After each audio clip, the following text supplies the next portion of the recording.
జయతు జయతు దేవో దేవకీనందనోయం జయతు జయతు కృష్ణో వృష్ణివంశప్రదీపः జయతు జయతు మేఘశ్యామలకోమలాంగో జయతు జయతు పృథ్వీ భరనాశో ముకుందః. హరి ఓం. పరమేశ్వర స్వరూపమైన సభకి నమస్కారం. రుక్మిణీ కళ్యాణ ఘట్టంలో అత్యంత ప్రాముఖ్యతని సంతరించుకున్నటువంటి రుక్మిణీదేవి చేత కృష్ణ పరమాత్మకు వ్రాయబడిన లేఖలోని పద్యాలు కన్యలందరికీ కూడా ఇక్కడ వాటిని బహూకరించి అందులో పద్యాలు కృష్ణ పరమాత్మ దగ్గర అనగా పూజామందిరమునందు విజ్ఞాపన చేస్తే వారికి యోగ్యులైనటువంటి భర్తలు కలుగుతారు అని చెప్పి శాస్త్ర ప్రమాణం. నేను రుక్మిణీ కళ్యాణం గురించి ఏదో ఈశ్వరానుగ్రహం చేత కొన్ని పుస్తకాలు చదివి ఉన్నాను. ఈ మాట రాయని పుస్తకం ఎక్కడైనా ఉంటుందేమో అని చూశాను నేను ప్రత్యేకంగా. ఏ మహాపురుషుడు కూడా ఈ వాక్యాన్ని విడిచిపెట్టలేదు. రుక్మిణీ కళ్యాణం చదివితే ఖచ్చితంగా యోగ్యుడైన వరుడు కన్యకి వచ్చి తీరుతాడు. ఈ ప్రమాణం రాసి పోతనామాచ్యుల వారు రుక్మిణీ కళ్యాణ ఘట్టాన్ని ప్రారంభం చేస్తూ, వినుము విదర్భదేశమున వీరుడు కుండిన భర్త భీష్మకుండనునొక దొడ్డరాజు కలడు. ఆతనికి ఊరు పుత్రులు అగ్రజుండన ఎడు రుక్మిణాబరగు వారందరకన్ కడగొట్టు చెల్లెలై మనుజవరేణ్య పుట్టినొక మానిని రుక్మిణి నా ప్రసిద్ధయై అని ప్రారంభం చేశారు. వినుము విదర్భదేశమున వీరుడు కుండిన భర్త భీష్మకుండనునొక దొడ్డరాజు కలడు. ఆ విదర్భదేశానికి సంబంధించినటువంటి భీష్మకుడు అనేటటువంటి ఒక దొడ్డరాజు ఒక ఆయన ఉన్నారు. ఆయనకి 5 కుమారులు. 5 కుమారులలోనూ పెద్దవాడు రుక్మి. మిగిలినటువంటి వాళ్ళ పేర్లన్నీ కూడా రుక్మ సంబంధంగానే ఉంటాయి. అన్ని 5 పేర్లు రుక్మముతోనే పెట్టుకున్నాడు ఆయన. అందులో ఉన్నటువంటి అంతరార్థం ఏమి అన్నది నేను మీకు తర్వాత విజ్ఞాపన చేస్తాను. వాళ్ళ పేర్లు కూడా చాలా చిత్రంగా ఉంటాయి. రుక్మి, రుక్మ బాహువు, రుక్మ కేశుడు, రుక్మ నేత్రుడు, రుక్మ రథుడు అనే 5 పేర్లు వాళ్ళవి. ఈ 5 అన్నదమ్ములకి కడగొట్టు అంటే చిట్ట చివర ఒక ఆడపిల్ల జన్మించింది. ఆ ఆడపిల్ల రుక్మిణీదేవి. రుక్మిణ ఆ 5 వినుము విదర్భదేశమున వీరుడు కుండిన భర్త భీష్మకుండనునొక దొడ్డరాజు కలడు. ఆతనికి ఊరు పుత్రులు అగ్రజుండన ఎడు రుక్మిణాబరగు వారందరకన్ కడగొట్టు చెల్లెలై మనుజవరేణ్య పుట్టెనొక మానిని రుక్మిణి నా ప్రసిద్ధయై. రుక్మిణి అన్న పేరుతో ఆ ఆడపిల్ల పెరిగి పెద్దదవుతోంది. మనకి ఈశ్వర సంబంధమైన విషయంలో ఒక చిత్రమైన రహస్యం ఒకటి ఉంటుంది.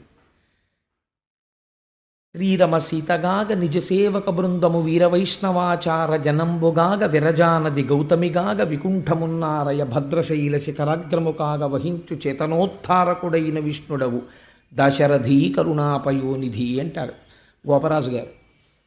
మనకి ఎప్పుడెప్పుడు భగవానుడు ఒక అవతారమును స్వీకరించి భూమండలం మీదకి వచ్చినా కూడా ఆయన్ని విడిచిపెట్టడానికి ఎట్టి పరిస్థితులలోనూ ఇష్టమును చూపించక ఆయన వెంట వచ్చేటటువంటిది ఆయన యొక్క శక్తి స్వరూపము. అసలు ఇంకా యథార్థంగా మాట్లాడాలంటే ఆవిడ వస్తే తప్ప పూర్ణత్వం ఉండదు. ఆవిడ వచ్చి పక్కన చేరితేనే అవతార ప్రయోజనం పూర్తవుతుంది. లేకపోతే శక్తి సహితుడు కాకపోతే దానికి ఒక పరిపూర్ణత్వం ఉండదు, ఉపాసన సిద్ధి ఉండదు. ఉపాసన చెయ్యాలి అంటే శక్తి సహితుడైనటువంటి పరమాత్మని మాత్రమే ఉపాసన చేస్తాం. ఒక్క రామచంద్రమూర్తిని ఉపాసన చెయ్యరు. సీతారాముల్ని ఉపాసన చేస్తారు, అలాగే పార్వతీ పరమేశ్వరుల్ని. అందుకని ఆ అమ్మవారు కూడా వచ్చి కలవాలి. కలిస్తేనే అవతార ప్రయోజనం పూర్తవుతుంది. పైగా ఆయన మొర ఆలకించగలిగినటువంటి దయాళు అయి ఉంటాడు. ఎందుకంటే అమ్మవారి యొక్క స్వరూపం అంటే ఆవిడ కేవలం శక్తియే కాదు, ఆవిడ దయాశాలి, అపారమైన కారుణ్యమూర్తి. మీరు లక్ష్మీ కళ్యాణంలో విన్నారు, ఆవిడ ప్రత్యేకం తనంత తానుగా అడిగింది, స్వామి నీ గుండెలలో నాకు స్థానము కావాలి అని అడిగింది. గుండెలలో స్థానం కావాలి అని అడగడంలో ఉన్న రహస్యం మీకు ఆ రోజున నేను చెప్పాను. గుండెల్లో స్థానం కావాలి అంటే కారుణ్యమూర్తి అయి ఉంటుంది. ఎందుకంటే స్థితికారకుడై అపారమైనటువంటి శక్తియుతుడైనటువంటి పరమాత్మ ఆయన చేసినటువంటి కర్మకి ఫలితాన్ని ఇచ్చేటప్పుడు ఎప్పుడూ ఘోరరూపుడిగా, ఏమాత్రమూ కూడా కొంచెం కూడా ఆదరణ లేకుండా చండశాసకుడై ఉన్నాడు అనుకోండి, అటువంటి పరమాత్మని మనం ఉపాసన చెయ్యలేం. అమ్మవారు కారుణ్యమూర్తి అయి ఉంటే అయ్యో పిల్లలు కాకపోతే తప్పులు ఎవరు చేస్తారండి? తప్పులు చేసిన చోటే మీ యొక్క గొప్పతనం ఆవిష్కృతం అవుతుంది. తప్పులు అసలు ఎవరూ చేయలేదనుకోండి పిల్లలు ప్రపంచంలో, అసలు అందరూ మహాభాగవతులే అనుకోండి, అందరూ మహాజ్ఞానులే అనుకోండి, ఇంకా అసలు ఈశ్వరుడి అస్తిత్వం గొప్పతనం ఎక్కడుందండి? పనికి మాలిన వాడిని ఉద్ధరించడంలోనే ఈశ్వరుడి గొప్పతనం ఉంది. ఈ మాట బెదిరించి మాట్లాడేది ఎవరో తెలుసా అండి? అమ్మవారు మాట్లాడుతుంది. వేదాంత దీక్షికులు విశిష్టాద్వైత సంప్రదాయంలో వారు చాలా పేరెన్నికగన్నటువంటి వారు, మహాపురుషులు వేదాంత దేశికులు. వారు ఒక చోట అంటారు, ఆ అమ్మవారు ఎంత స్థాయిలో వెళ్ళి మాట్లాడుతుందంటే, ఒకానొక చోట అంటాడు రామచంద్రమూర్తి రామాయణంలో, నేను అవసరమైతే సీత నిన్ను లక్ష్మణుణ్ణి వదిలిపెట్టేస్తాను, బ్రాహ్మణులకి ఇచ్చినటువంటి మాట నాకు ఎక్కువ అంటాడు. ఆయన ఏం వెనక తీయడు, అవసరమైతే నిన్ను వదిలిపెడతానంటాడు పరమాత్మ. అలా అంటాడేమో అని కూడా భయపడతాడు. నా బిడ్డల్ని ఆయన దగ్గరికి చేర్చడం ప్రధానం. దానికోసం నిరంతరం నా పని ఏమిటంటే ఈశ్వరుణ్ణి కారుణ్యమూర్తిని చూసి వాళ్ళ మొరలు వినేటట్టు చేస్తాను అంటుందిట. అటువంటి దయాశాలి అయినటువంటి అమ్మ అయ్యవారి పక్కన చేరినటువంటి సందర్భాన్ని ఈ కళ్ళతో చూడడమే ఈ జన్మకి గొప్ప సన్నివేశం. అందుకే రుక్మిణీ కళ్యాణం వినడం, రుక్మిణీ కళ్యాణం చూడడం, రుక్మిణీ కళ్యాణాన్ని పూర్తి చేయడం కూడా పోతన గారు అందుకే అటువంటి మంగళప్రదమైన వాక్యంతో పూర్తి చేశారు. మీరు పద్యాన్ని చిట్ట చివర విందురు కానీ. కాబట్టి ఈ 5 అన్నదమ్ములకి చిట్ట చివర రుక్మిణి అని పేరు కలిగినటువంటి ఆ ఆడపిల్ల పెరుగుతోంది. ఆ పెరుగుతున్నటువంటి ఆడపిల్ల మీకు ఇందాక నేను ఒక మాట చెప్పాను, నిత్యానపాయనీం అని అమ్మవారికి లక్ష్మీ అష్టోత్తరంలో ఒక పేరు. నిత్యానపాయని అంటే ఎప్పుడూ విడిచిపెట్టి ఉండక ఆయనతో కలిసి ఉండునది. కాబట్టి ఎప్పుడెప్పుడు భగవానుడు భూమండలం మీద అవతరిస్తే అప్పుడప్పుడు ఆవిడ కూడా బయలుదేరి వస్తుంది. అలా ఒకసారి రామచంద్రమూర్తిగా వచ్చారు, ఆవిడ సీతమ్మగా వచ్చింది. ఆయన కృష్ణ భగవానుడిగా వచ్చారు, ఆవిడ రుక్మిణీదేవిగా వచ్చింది. అలా భగవానుడు ఏ రూపంలో ఉన్నా ఆశ్చర్యం ఏమిటో తెలుసా అండి? ఆయన వామనమూర్తిగా వచ్చాడు. వామనమూర్తిగా వచ్చినప్పుడు బ్రహ్మచారి, పక్కన భార్య లేదు, బ్రహ్మచారిగానే అవతారం పరిసమాప్తం అయిపోయింది. అయినా సరే వామనమూర్తిగా ఉన్నా కూడా ఆయన పాదముల మీద లక్ష్మీదేవి ప్రాతకాలమునందు వంగి నమస్కరించినప్పుడు అమ్మవారి యొక్క కస్తూరి తిలకపు బొట్టు ఆయన పాదముల కంటుకు కనపడింది. మీకు నేను ఆ రోజు వామనమూర్తి అవతారం చెప్తూ ఆ పద్యం కూడా చెప్పాను. బలిదైత్యేంద్ర కృతధ్వజీకర జల ప్రక్షాళన వ్యాప్తికిం జలజాచాక్షుడు సాచయోగి సుమన సంప్రార్థిత శ్రీదమున్ కలితానమ్ర రమాలలాట పదవీ కస్తూరికాషాదమున్ నలినామోదము రత్ననూపురము నానావేదమున్ పాదమున్ అంటారు పోతన గారు. అందుకని ఆయన బ్రహ్మచారిగా ఉన్నట్లు కనపడినా అమ్మవారు మాత్రం ఆయనని ఎప్పుడూ విడిచిపెట్టి ఉండదు. అటువంటి తల్లి ఇవాళ భీష్మకుడికి రుక్మిణీదేవి అన్న పేరుతో జన్మించింది. పైన 5 అన్నలు ఉన్నారు. అమ్మవారి తత్వం గురించి పోతనామాచ్యుల వారు చాలా అద్భుతమైనటువంటి పద్యం ఒకటి ఇచ్చారు. పేర్వేర బొమ్మల పెండ్లిండ్లు చేయుచు అబలలతోడ వియ్యంబులుందు గుజ్జనగూళ్లను కొమరొప్ప వండించి చెలులకు పెట్టించు చెలువు మెరసి రమణీయ మందిరా రామదేశములందు పువ్వు తీగలకును ప్రుదివెట్టు సదమల మణిమయ సౌదభాగములందు లీలలో భర్మడోలికలనూగు బలికల తోట చెలరేగి బంతులాడు సారికాకీర పంక్తికిని చదువు చెప్పు బర్హి సంఘంబులకు మురిపములు గరపు మందమరాళములకు చూపు మందగతులు. నిజంగా ఎంత గొప్ప పద్యమో. పేర్వేర బొమ్మల పెండ్లిండ్లు చేయుచు అబలల తోట వియ్యంబులుందు. ఆ తల్లి చిన్నప్పటి నుంచి కూడా ఏ మాటలాడేది అంటే బొమ్మల పెళ్ళిళ్ళు చేస్తుండేది. ఎప్పుడూ రుక్మిణీదేవి అంతఃపురంలోంచి వివాహం అయిపోయిన తర్వాత కూడా ఆవిడ బొమ్మల పెళ్ళిళ్ళు చేస్తూ ఎప్పుడూ డోలు సన్నాయి వినపడుతూనే ఉండేవిట. ఏమిటి అలా వినపడుతున్నాయి మంగళధ్వనులు రుక్మిణీదేవి అంతఃపురంలోంచి అంటే ఆ బొమ్మల పెళ్ళిళ్ళు చేస్తోంది అనేవారు. అసలు రహస్యం ఏమిటో తెలుసా అండి? అమ్మవారి అనుగ్రహం ఉంటేనే కదండి ఒక కన్నెపిల్ల సువాసిని అయ్యేది. అమ్మవారి అనుగ్రహం ఉంటేనే కదండి ఒక స్త్రీకి పసుపు కుంకాలు నిలబడేది. ఎందుకని పురుషుడు ఒక మాట చెప్పేస్తాడు, తాను ఏ స్త్రీకి జన్మించాడో ఆ తల్లి చేతికి ఒక కంకణం కట్టి అమ్మా నేను బ్రతికున్నాను అనడానికి ఇది సాక్ష్యం అనడు. తండ్రికి ఒక ఉంగరం పెట్టి నాన్నగారు నేను బ్రతికున్నాను ఇది సాక్ష్యం అనడు. ఎవరితో చెప్తాడు? తను ఏమీ పరిచయం లేదు. పెళ్లిపీటల మీద తెర తీసినప్పుడు చూశాడు ఆ స్త్రీని. ఆవిడ మెడలో మాంగళ్యం కడుతూ, అందుకే దాని పేరు ఇంకొక మాట లేదు, మంగళసూత్రము. ఒక మాట అంటాడు, మాంగళ్యం తంతునానేనా మమ జీవన హేతునా. ఇది నేను జీవించి ఉన్నాను అనడానికి హేతువు. ఆవిడ మెడలో మంగళసూత్రం ఉండగా ఏ ధూర్తుడు కూడా అమ్మ మీ వారు బాగున్నారా అని అడగడు. మీ వారు బాగున్నారా అంటే ఆయన బ్రతికి ఉన్నారా అన్నంత ధూర్త ప్రశ్న ఎవడు వెయ్యడు. స్త్రీ మంగళసూత్రంతో కనపడింది అంటే ఆవిడ సువాసిని, పసుపు కుంకుమలతో ఉన్నది అంటే ఆవిడ భర్త జీవించి ఉన్నారు. మెడలో మంగళసూత్రం కనపడలేదు. ఆవిడ జీవితంలో ఏది పొంది ఉండాలో అటువంటి సౌభాగ్యమునకు దూరమైనది తెలిసిపోతుంది. కాబట్టి ఆ మంగళసూత్రానికి అంత శక్తి ఉంది. అమ్మవారు బొమ్మల పెళ్ళిళ్ళు చేయించింది రుక్మిణీదేవి. రుక్మిణీదేవి బొమ్మల పెళ్ళిళ్ళు చేయించడం అంటే ఏమిటంటే దాని అర్థం, యథార్థానికి ఎక్కడో ఉంటాడు వాడు, ఎక్కడో ఉంటుంది ఆడపిల్ల. ఒక్కొక్కసారి చాలా ఆశ్చర్యంగా ఉంటుంది. మా పినమావ గారి విషయంలో విశాఖపట్నంలో చిత్రం జరిగింది. ఆయన తన కొడుక్కి పెళ్లి చూపులు శ్రీకాకుళం దగ్గర నుంచి చిత్తూరు వరకు వెతికారు. వెతికిన తర్వాత వాళ్ళ ఇంటికి 2 ఇళ్ల వెనకింట్లో ఉన్న అమ్మాయితో వివాహమైంది. కాబట్టి ఎవరికి తెలుసు, అక్కడే పుట్టి పెరుగుతోంది ఆ పిల్ల, వీళ్ళ ఇంటికి వచ్చేది చూస్తూ ఉండేవాళ్ళు. ఆ పిల్ల వీళ్ళింటి కోడలవుతుందని కానీ ఆ పిల్లని చేసుకోవచ్చు అని కానీ ఈయనకి రాలేదు ఆలోచన, ఆయనకి రాలేదు. అమ్మవారు సంకల్పం చేస్తుంది. అందుకే man proposes, god disposes, marriages are made in heaven అంటుంటారు. ఈశ్వర సంకల్పం జరుగుతుంది, వీళ్ళిద్దరికీ వివాహం జరగాలి అని. ఈ వీళ్ళిద్దరికీ వివాహం జరగాలి అనేటటువంటి సంకల్పాన్ని సిద్ధింపచేసేటటువంటి శక్తి స్వరూపం ఆ తల్లి. ఆ తల్లి ఆ పూర్ణత్వాన్ని ఇస్తుంది, 3 మెట్లు ఎక్కిస్తుంది స్త్రీని. ఆవిడ అనుగ్రహం ఉంటేనే జరుగుతాయి. ఒక కన్నెపిల్లగా ఉన్నప్పుడు మీరు వెళ్ళి, రేపు ఆడపిల్లలు వస్తారు, మీరు వాళ్ళందరి దగ్గరికి వెళ్ళి వచ్చిన దగ్గర నుంచి మీకు మంచి మగుడు వస్తారంటే వాళ్ళు సిగ్గుపడతారు. ఏంటది వీళ్ళు అస్తమానం ఇలా మమ్మల్ని తినేస్తున్నారు పట్టుకుని అనుకుంటారు. కానీ ఇంకొక 10 ఏళ్ళు పోయిన తర్వాత వివాహం అవ్వలేదనుకోండి, వాళ్ళు చాలా బెంగగా ఉంటారు మనస్సులో. ఏమిటో మా కర్మ, మాకు వివాహం లేదు. నేను ఎందరినో చూశాను, వివాహం అవ్వలేదని బెంగ పెట్టుకుంటారు, చిన్నబుచ్చుకుంటారు 10 మందిలోకి రావడానికి. ఆల్ రైట్, వివాహం అయిందనుకోండి, కడుపు పండకపోతే మళ్ళీ బెంగ పెట్టుకుంటారు, అయ్యో నాకు సంతానం కలగలేదు అని బెంగ పెట్టుకుంటారు. కాబట్టి ఈ 3 మెట్లు ఎక్కితే ఒక పూర్ణత్వాన్ని పొందుతుంది స్త్రీ. ఈ 3 మెట్లు ఎంతకన్నా నేను ఎక్కువ సభలో మాట్లాడడానికి దాని మీద ఇష్టపడిన. ఎందుకంటే ఎన్నో విషయములకు చెందిన వారు ఇందులో ఉండొచ్చు, ఎన్ని వర్గముల వారు. ఎవరి మనస్సు నా మాట వల్ల ఖేదపడకూడదు. కాబట్టి ఈ 3 మన శక్తి వల్ల జరగవు, అమ్మవారి అనుగ్రహం వల్ల జరుగుతాయి. ఆ తల్లి అనుగ్రహం ఉందా నడుస్తుంది.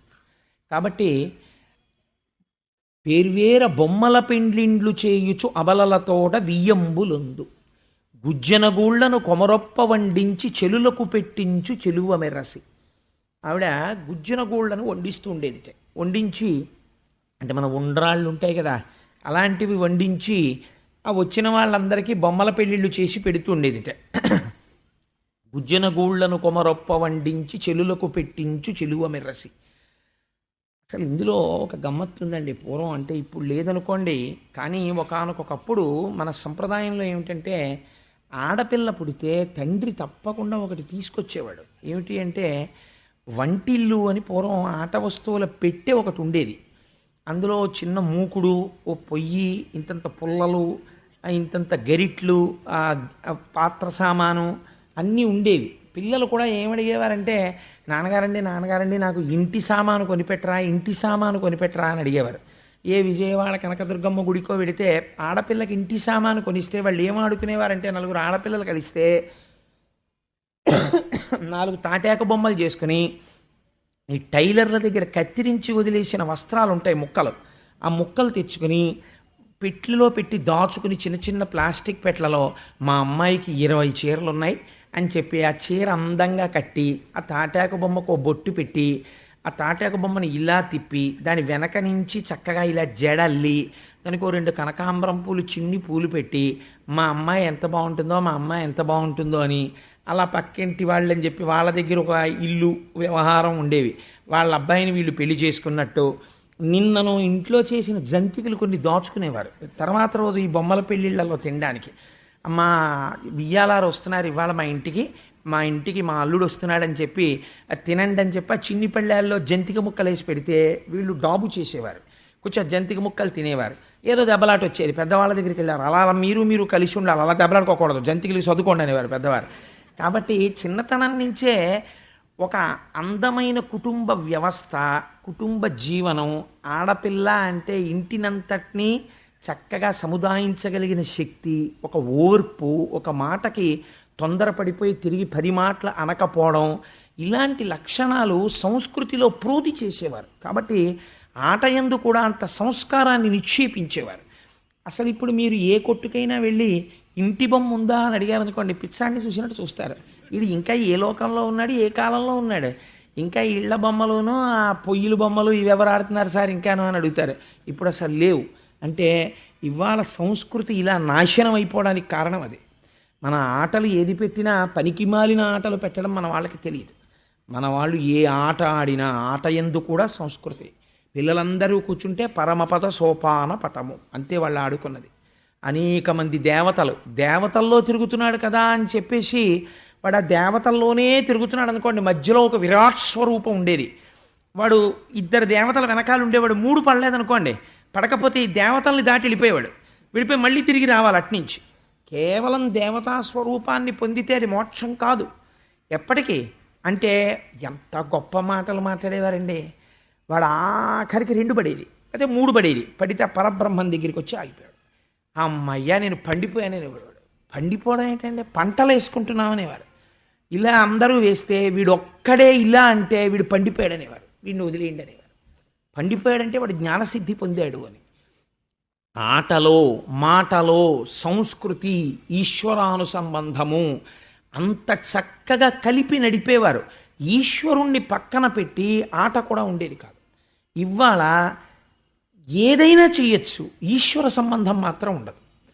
ఇలా చూపించిన సంబంధాలే ఉంటాయి. ఇంత వెర్రి సంస్కృతి పెరిగిపోయింది కాబట్టే దేశం ఇలా నశించిపోయింది. రోజు రోజుకి ఇంత అభద్రతాభావం పెరిగిపోవడానికి కారణం దీనివల్లే వస్తుంది. కాబట్టి అసలు మన మతం అనేటటువంటిది వ్యాప్తి చెందాలి అంటే నాకు అనిపిస్తుంది, నేను ఒక పరమ సత్యం చెప్తున్నాను ఇవాళ, రాబోయేటటువంటి రోజుల్లో సనాతన ధర్మమును నిలబెట్టగలిగిన వారెవరు? ఎవ్వరూ కాదు. మేము ఎంతంత గొప్పగా మత ప్రచారానికే ఉన్నామని చెప్పుకున్నవాడు కూడా అది చెయ్యలేడు. మరి ఎవరు చేయగలరు? ఆడవాళ్ళొక్కరే చేయగలరు. ఎందుకు చేయగలరు?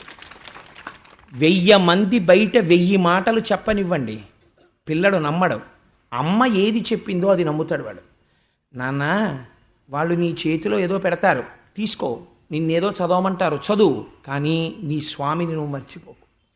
నువ్వు లోపల మన సనాతన ధర్మమును, మన మతాన్ని, మన వైభవాన్ని నువ్వు మర్చిపోకుండా ఉండు అని తల్లి బిడ్డడికి చెప్పడం వచ్చిన నాడు మన సనాతన ధర్మమునకు ఎదురు ఉండదు.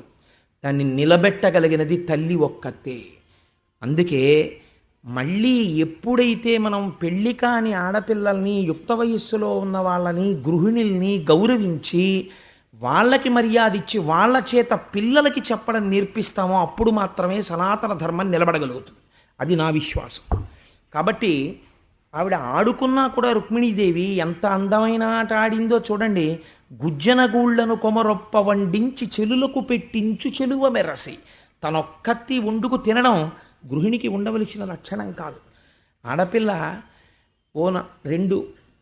ఇంట్లో 2 ఉంటే భార్య భర్త పూర్వం 2కి అని బజ్జీలు వేసుకునేవారు కాదు. ఎందుకైనా మంచిదో 4గురికి వేయండి, 2 అరటికాయలు తీసుకురండి అనేవారు.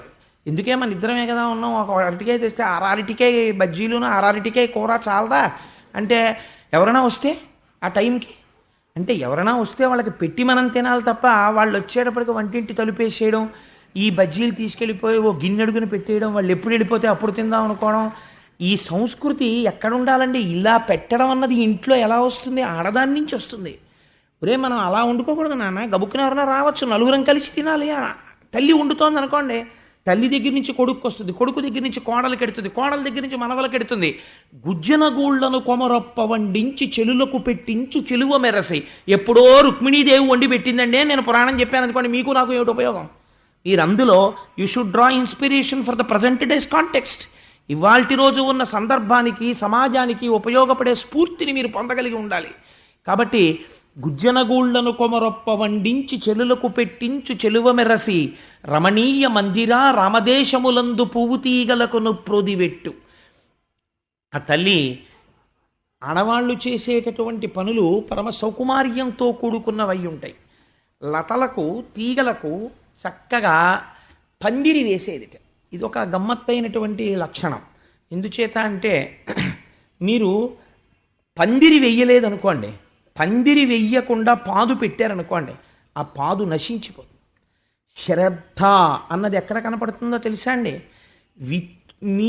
నీరు విత్తు పెట్టి నీరు పోయవద్దు. అదేమిటండి విత్తనం పెట్టి నీరు పోయకపోవడం ఏంటి? నీరు పోసి విత్తనం పెట్టు, లేకపోతే ఆ విత్తనాలు ఎండిపోతాయి. కాబట్టి ముందు నీరు పోసి తర్వాత విత్తనం పెట్టు. విత్తు పోసి నీరు పెట్టవద్దు, నీరు పోసి విత్తు పెట్టు. అలాగే మొక్క వేసి పందిరి వేయవద్దు. నువ్వు మల్లెతీగ కొంచెం పెరుగుతుండగా పందిరేద్దాం అనకు. మల్లె మొక్క పాతుతుండగానే ముందు పందిరి, అది అల్లుకోవడానికి అవకాశం ఉంటుంది. లేకపోతే నువ్వేదో పని మీద వెళ్ళిపోతావు, ఆ పందిరి అల్లుకోవడానికి అవకాశం లేక పాడైపోతుంది. కాబట్టి ఇది ముందు చూపు, ఇది భద్రతాభావం, ఇది లోకానికి కావలసినటువంటి ఆలంబనాన్ని ఇవ్వడంలో అమ్మవారి అనుగ్రహం. కాబట్టి బాహ్యమునందు చాలా లాలిత్యముతో కూడిన సౌకుమార్యముతో కూడినటువంటి పనిని చెయ్యడం, చక్కగా అంతఃపురంలో చక్కటి తీగల్ని పెంచి పెద్ద చెయ్యడం. కాబట్టి రమణీయ మందిరా రామదేశములందు పువ్వు తీగలకును ప్రోదివెట్టు సదమల మణిమయ సౌదభాగములందు లీలతో భర్మడోలికల నూగు. అమ్మవారికి చాలా ఇష్టమైనటువంటి విషయాల్లో ఇదొకటి. ఆవిడ ఎప్పుడు ఊయలలు ఊగుతూ ఉంటుంది. సహజం కదా, నేను తరచూ చెప్తూ ఉంటాను. అన్నమాచార్య స్వామి వారు దెప్పి పొడిచారు. అలల చెంచలమైన ఆత్మలందుండని కలవాటు చేసని ఉయ్యాల. అమ్మవారికి స్వామితో కలిసి ఊంజల్ సేవని పొందడం అంటే ఆవిడికి చాలా ప్రీతిపాత్రమైనటువంటి సేవ.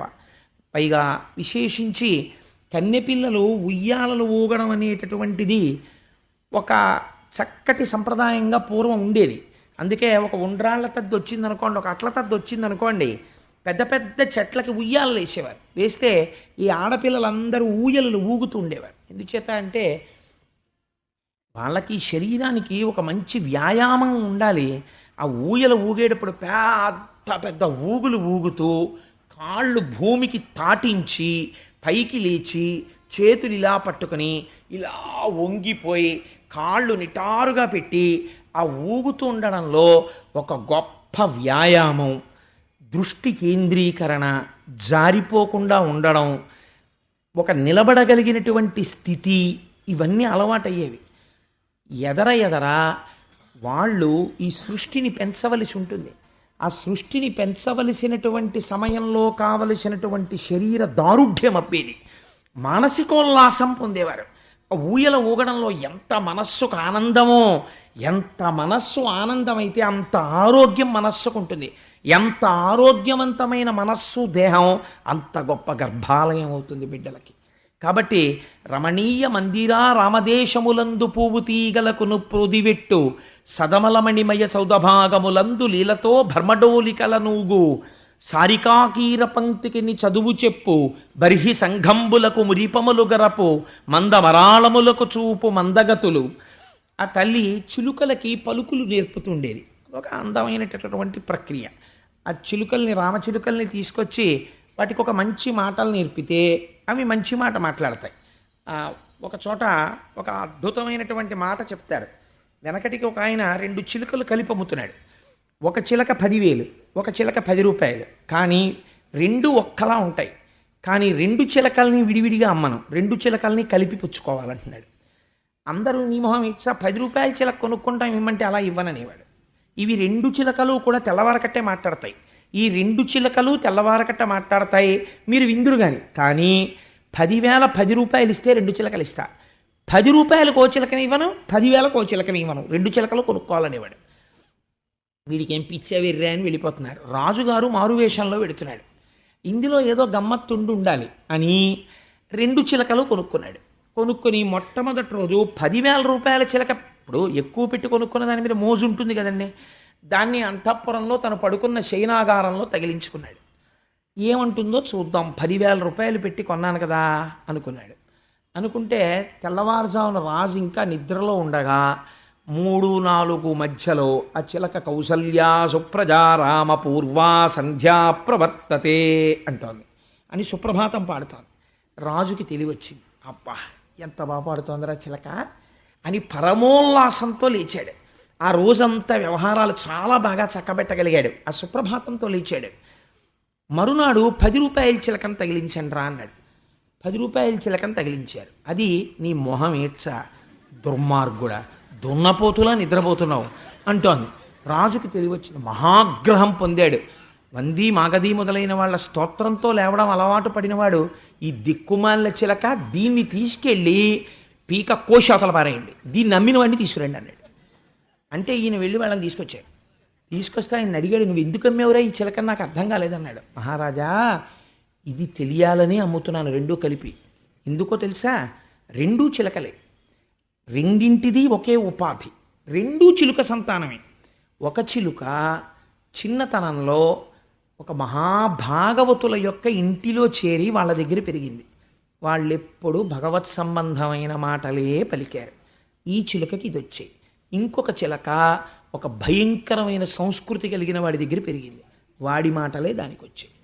చిలుక పలుకుతోంది ఇంట్లో అంటే చిలుక కాదు పలుకుతున్నది, ఇంట్లో వాళ్ళ సంస్కారం చెప్తుంది. మీరు ఒకరి ఇంటికి వెళ్ళినప్పుడు ఇంట్లో ఉన్న ఫోటోలు ఇంటి అయిన సంస్కృతి చెప్పేస్తాయి కదా. అమ్మవారు చిలుకలకి పలుకులు నేర్పుతోంది అంటే అమ్మవారి చేత పలుకులు నేర్పబడిన చిలుక ఎటువంటివి నేర్పబడితే వ్యాస భగవానుడు పోతన గారు రాస్తారు. కాబట్టి ఆ సంస్కృతి నేర్చుకోవాలి. అమ్మవారు ఎంత లాలిత్యంతో కూడిన పనులు చేసిందో, ఎంత అందమైన పనులు చేసిందో. బర్హి సంఘములకు మురిపములు గరపు మందమరాళములకు చూపు మందగతులు. బాబు ఈ పద్యం ఇలా తీసేసుకునేట్టుంది సమయాన్ని అంతటినీ. అందుకని ఆవిడ హంసలకి నడకలు నేర్పేది. నిజమే, మనం మహాజ్ఞానులైన వాళ్ళని పిలిస్తే పరమహంస పరివ్రాజకాచార్య అని పిలుస్తుంటాం. పరమహంస అంటే జగత్తుని విడిచిపెట్టి బ్రహ్మమును చూడగలిగినటువంటి వాడు, నీటిని విడిచిపెట్టి పాలని స్వీకరించగలిగినది హంస. వాళ్ళు తమ ఊపిరిలో నిరంతరము అమ్మవారి పాదములకు ఉండేటటువంటి మంజీరముల సవ్వడిని వింటూ ఉంటారు. కాబట్టి అమ్మవారి నడకలు హంసలకు నడకని నేర్పుతాయి. అందుకని ఆ అమ్మవారి నడక హంసలకి నడక నేర్పింది అని, అటువంటి నడక కలిగినటువంటి తల్లి అని ఆ రుక్మిణీదేవి యొక్క సౌశీల్యాన్ని వర్ణన చేశారు. ఇటువంటి తల్లి శ్రీకృష్ణ భగవానుణ్ణి వివాహం చేసుకోవాలి అని మనస్సునందు నిర్ణయం తీసుకుంది. ఇటువంటి నిర్ణయం ఒక కన్య ఎందుకు తీసుకోవలసి వచ్చింది? పెద్దవాడు తండ్రి గారు ఉన్నారు, ముందు పుట్టిన వాళ్ళు 5 అన్నలున్నారు. ఇంతమంది లోకంలో ఉండగా ఒక్క కృష్ణుడి మీదకే మనసు ఎందుకు వెళ్ళింది ఆవిడికి అంటే, పోతన గారు వెంటనే ఒక మాట చెప్పారు. భీష్మకుడి ఇంటికి, తండ్రి గారింటికి ఎప్పుడూ భాగవతులు వస్తుండేవారు, భగవద్భక్తులు వచ్చేవారు. ఆ వచ్చిన భక్తుల్ని ఆదరణ చేస్తుండేవాడు భీష్మకుడు. వాళ్ళందరితో మాట్లాడేవాడు. ఇంటికి వచ్చిన వాళ్ళందరూ ఏది మాట్లాడతారు? భాగవతులైన వాళ్ళు దేని గురించి మాట్లాడతారండి? ఏ సినిమా రిలీజ్ అయింది, ఏది 365 రోజులు ఆడింది, ఎన్ని సెంటర్లలో ఆడింది, వాళ్ళకెందుకు? వాళ్ళకి అది ఆ సంబంధం ఉండదు, వాళ్ళది మాట్లాడరు. వాళ్ళు ఏం మాట్లాడతారు? వాళ్ళు ఎప్పుడూ భగవత్ సంబంధం మాట్లాడతారు. కాబట్టి ఏమయ్యా, ఈ లోకంలో ఈ కాలములో మన మాంసనేత్రముతో చూడదగిన వాడై పరమాత్మ ఆవిర్భవించాడు. కృష్ణ పరమాత్మగా దినదిన ప్రవర్ధమానం అయ్యాడు. కంస సంహారం చేశాడు, ద్వారకానగర నిర్మాణం చేశాడు, తనని నమ్ముకున్న వారినందరినీ రక్షించాడు అని కృష్ణుడి యొక్క కథలు వాళ్ళు చెప్తున్నారు. భీష్మకుడు వింటున్నాడు. పిల్ల మనస్సు ఎవరి యందు చేరింది? కృష్ణుడి యందు చేరింది. అది నువ్వు రుక్మిణీ కళ్యాణం కథగా వింటే నీకు వచ్చే ప్రయోజనం తక్కువ. నీ ఇల్లు ఎలా ఉండాలో నువ్వు చూసుకోవాలి. నీ ఇంటికి వచ్చేవాళ్ళు ఎవరై ఉండాలి? నీ ఇంటికి వచ్చేవాడు 15 నిమిషాలు మాట్లాడితే కనీసంలో కనీసం ఒక 5 నిమిషాలు భగవత్ సంబంధమో, పిల్లలు విన్నా పనికొచ్చే మాటలో మాట్లాడేవాడై ఉండాలి. అంతేకాని ఇంటికి వచ్చేటటువంటి వాడల్లా లౌకికమైన విషయాలు, పనికిరాని విషయాలు, వాడి మీద గోల వీడి మీద గోల తప్ప అసలు పనికొచ్చేవి మాట్లాడడం ఇంట్లో అలవాటు లేదనుకోండి, అదే సంస్కృతి పిల్లలకు వస్తుంది. రేపు పొద్దున వాళ్ళకి ఎవడైనా భగవంతుడి గురించి మాట్లాడేవాడు వచ్చాడనుకోండి ఇంటికి, వాళ్ళకి అది పెద్ద అబ్బా ఏమిటంటే బాబు తినేస్తున్నాడు బుర్ర, ఈయనెవరు తొందరగా వెళ్ళిపోతే బాగుండు, టీవీ పెట్టుకుందాం అంటారు వాళ్ళు. ఏమైపోతుంది? ఆ సంస్కృతి లేదు. అదే ఒక ఇంట్లో పిల్ల ఉందనుకోండి, ఆ ఇంటి ఆయనకి చంద్రశేఖర పరమాచార్య స్వామి వారంటే ప్రాణం. ఆయన తెల్లవారు లేచి రాత్రి వరకు ఓ 50 మాటలు పరమాచార్య స్వామి వారిని చంద్రశేఖర్లు చంద్రశేఖర్లు చంద్రశేఖర్లు అస్తమానం తలుచుకుంటాడు. ఆ పిల్ల ఎక్కడో కాలేజీకి వెళ్ళింది, ఎవడో ఒక ధూర్తుడు చంద్రశేఖర పరమాచార్య స్వామి గురించి ఒక చిన్న మాట తక్కువ చేసి మాట్లాడాడు. ముఖం ఎర్ర పడిపోయి, నీకేం తెలుసు చంద్రశేఖర పరమాచార్య స్వామి గురించి అని ఈ అమ్మాయి కలియబడి మాట్లాడేస్తుంది. అక్కడ ఉన్న వాళ్ళు ముక్కును వేలేసుకుంటారు, ఈ పిల్లకి చంద్రశేఖర్ల గురించి ఇన్ని విషయాలు ఎలా తెలుసు, ఎక్కడి నుంచి వచ్చింది ఈ సంస్కృతి? ఇంటి మాటలు గొప్ప సంస్కృతిని నేర్పుతాయి. మీరు కొన్ని ఇళ్లలో చూడండి, చిన్న చిన్న పిల్లలు ఉంటారు. ఆ చిన్న పిల్లలు చక్కగా ఊపిరి కూడా ఇంకా ఎక్కువ తీయలేరు వాళ్ళు. ఓం జాతవేదసే నవామ సోమమరాతి యతో నితహాతి వేద అనలేడు వాడు. ఓం జాతవేదసే నవామమరాతి తో నిదహాత్ వేద అని 5 మాటలు ఊపిరి తీసి చెప్తాడు. ఎలా వచ్చింది వాడికి అది? అంటే తండ్రి రోజు పూజామందిరంలో పరవశించి చదువుతాడు. అది వాడి చెవిన పడి పడి పడి పడి చిన్నతనంలో వాడికి వచ్చేసింది. మీరు ఒక్కొక్క ఇంట్లో చూడండి, ఏమీ తెలియని పిల్లలు, వాళ్ళకి ఇంకా ఉపనయనం అవ్వదు. వాడు తాత తాత నేను చేస్తానే అని వాడు పాత్ర తెచ్చుకుని ఆచమనం చేయడం, ఇలా విభూతి ఎట్టుకోవడం, ఓ ఇంత బొట్టు ఎట్టుకోవడం చిన్న చిన్న పిల్లలకు అలవాటు అవుతుంది. ఎక్కడి నుంచి వచ్చిందండి ఆ సంప్రదాయం? ఇంటి ఆయనకి అలవాటు. తాతగారి ఒళ్ళో కూర్చుంటే పిల్లాడు ఆడుకుంటూ వచ్చి ఆ తాతగారు పొద్దున్న లేవగానే సంధ్యావందనం చేసుకుంటూ ఉంటాడు. వాడు పరిగెత్తుకొచ్చి తాతగారి ఒళ్ళో కూర్చుంటే వాడు రోజు చూసేది ఏమిటంటే తాతగారు ఆచమనం చేయడం, అర్ఘ్యం ఇవ్వడం, తాతగారి విభూతి ఎట్టుకోవడం, బొట్టు ఎట్టుకోవడం. వాడు తాతగారి దగ్గర కూర్చొని తాతగారండి ఏంటండి ఇదంతా అంటాడు. విభూతి నాన్న అంటాడు. తాతగారండి ఇది ఏంటి అంటాడు. బొట్టు నాన్న పెట్టుకోవాలి అంటాడు.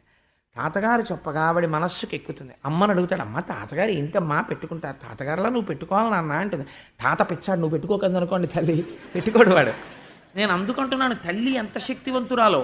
కాబట్టి తల్లి కూడా అవును నాన్న నువ్వు తాతగారులా పెట్టుకోవాలి, నాన్నగారులా పెట్టుకోవాలని వాడు ఎంతటి వాడిని ఎదిరిస్తాడు.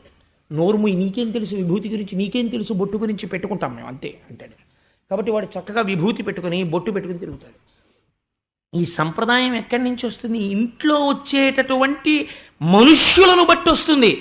నీ ఇంటికి వచ్చి నీ ఇంట్లో ఎప్పుడు టీపాయ్ మీద ఉండేటటువంటి యాస్ట్రే నిండిపోయి గంటకోసారి దులపాల్చిన గొప్ప ఇల్లు అనుకోని ఇది నీ ఇంట్లో కొడుకు ఎవరు నేర్పక్కర్లేదు, వాడు తెచ్చుకుంటాడు పెట్లు.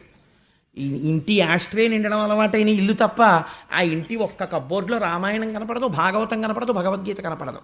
పేకముక్కల డబ్బాలు, నిండిపోయిన యాస్ట్రేలు, ఎర్రబడిపోయిన కళ్ళతో నిద్రలేచే యజమాని, చొక్కా కూడా వేసుకోకుండా ఓ నిక్కర్ వేసుకుని ఎంతసేపు 60 ఏళ్ళు వచ్చిన నిక్కర్ల సాంప్రదాయం సిగ్గు లేకుండాను ఓ నిక్కరోట్ వేసుకుని కాలు మీద కాలేసుకుని 9 వరకు పేపర్ చదివి చూస్తున్నారని సిగ్గు కూడా లేకుండా బాల్కనీలో నిలబడి వీధుల్లో వెళ్ళే వాళ్ళందరూ చూస్తుంటే మొహం కడుక్కోవడం.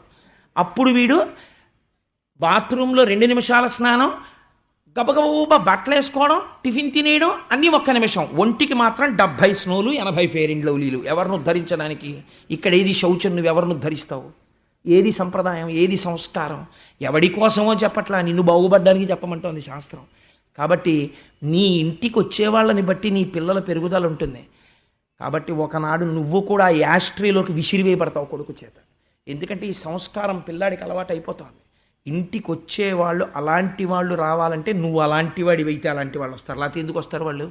నువ్వేమో పనికిమాలిని తిరుగుడు అంతా తిరుగుతుంటే నీ ఇంటికి భాగవతులు వస్తారా? వాళ్ళ కర్మ వాళ్ళకి ఏం పట్టిందని వస్తారు వాళ్ళు రారు. వాడు విష్ణు సహస్రం చేసుకుంటూ ఇంట్లో కూర్చుంటాడు. వాడికి ఏం కర్మని వస్తాడు? ఊరక రారు మహాత్ములు ఆ రథముల ఇంట్ల కడకు వచ్చుటలెల్లం కారణము మంగళములకు మీరొచ్చుట శుభము మాకు నిజము మహాత్మా అన్నాడు నందుడు గర్గుడు వస్తే. నేను ఆ ఆఖ్యానం పక్కన పెట్టేశాను టైం లేక నామకరణం చేసినప్పుడు. కాబట్టి నీ ఇంటికి వచ్చే వాళ్ళని బట్టి నీ ఇంటి సంప్రదాయం అలవాటు పడుతుంది, నీ ఇంటి సంస్కారం అలవాటు పడుతుంది. నీ ఇంట్లో పిల్లకి రుక్మిణీ కళ్యాణం పద్యాలు వచ్చా అని పెళ్లి చూపులకి వెళ్ళినప్పుడు పాట పాడడం వచ్చా, వంట చేయడం వచ్చినా, ఈ దిక్కుమాలిన గోలంతా ఎందుకంటే రుక్మిణీ కళ్యాణంలో పద్యం వచ్చమ్మా నీకు పద్యం అని అడిగారు అనుకోండి. రుక్మిణీదేవి అంటే ఎవరంకుల్ ఈ మధ్య కొత్త యాక్ట్రెస్ అని అడిగింది అనుకోండి. నేనైతే నా కాళ్ళ మీద పడ్డా నేను ఆ సంబంధం చేసుకోను. ఒకవేళ నా కొడుకు చేసుకుంటే నువ్వు దూరంగా ఉండని చెప్తాను. ఎప్పుడైనా రా ఒకసారి చాలు.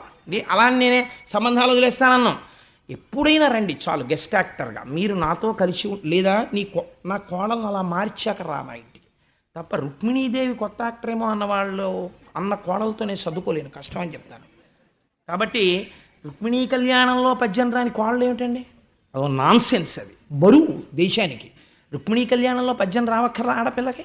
నమ్మితి నామనంబున సనాతనులైన ఉమామహేశులను రాదు, పెద్ద కోడలుగా వచ్చి నీ ఇంటినే ఉద్ధరిస్తుంది. అది కట్నం తీసుకొచ్చింది, కాలు పెట్టినతోనే కాంతుని మెడవిర్చి నిండు సంసారంబు రెండు చేసి తన మగడెంత ఆర్జనపరుడైన పొరుగు పుల్లమ్మ కాపురముమిచ్చి ప్రాణేశుడొకటి సల్పగ తానొకటి సల్పి ఇది ఏమనంగ కస్సుమను చులేచి విభుడందులకు నేని విసిగి ఒక్కయన పెళ్ళున 10,000 గుప్పి పట్టజాలక పెనిమిటి ఇట్టెయన్న బావికిని ఏటికిని వడి పరుగులెట్టెడి కాంతతోడి కాపురము కంటే వేరే నరకంబు కలదే అంటాడు. ఈ సంస్కృతి విచ్ఛిన్నం కావాలి, సంస్కృతి పెరగాలి. అది ఆడపిల్ల తప్పని నేను చెప్పట్లేదు. నీ ఇంటికి నువ్వు ఎప్పుడైనా భాగవతులు రాణిస్తే కదా, ఓ రుక్మిణీ కళ్యాణం అవుతోందంటే నీ పిల్లని తీసుకెడితే కదా, ఇచ్చిన రుక్మిణీ కళ్యాణం పద్యాలు నేర్చుకోవే నువ్వు చెప్తే కదా. ఆ పిల్లకి చదవడం రాకపోతే నువ్వు కూర్చుని ఉన్నావు, ఓ గంట నువ్వు ప్రాక్టీస్ చేసి నేర్పితే కదా. వాకాటి పాండురంగారావు చెప్పినప్పుడు నువ్వే జాతికి పెద్ద బరువు, నీ పిల్లలకి సంస్కృతి నేర్పాలని నీకు లేదు, ఎలా వృద్ధిలోకి వస్తారు?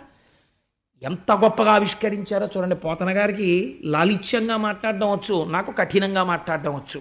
కాబట్టి పోతన గారైతే లలితంగా మాట్లాడారు. ఇంటికి వచ్చినటువంటి భాగవతుల మాటల వలన కృష్ణ పరమాత్మ యందు హృదయము కుదురుకొనినది. ఆయననే వివాహం చేసుకోవాలని మహాతల్లి రుక్మిణీదేవి మనస్సు యందు నిర్ణయించుకున్నది.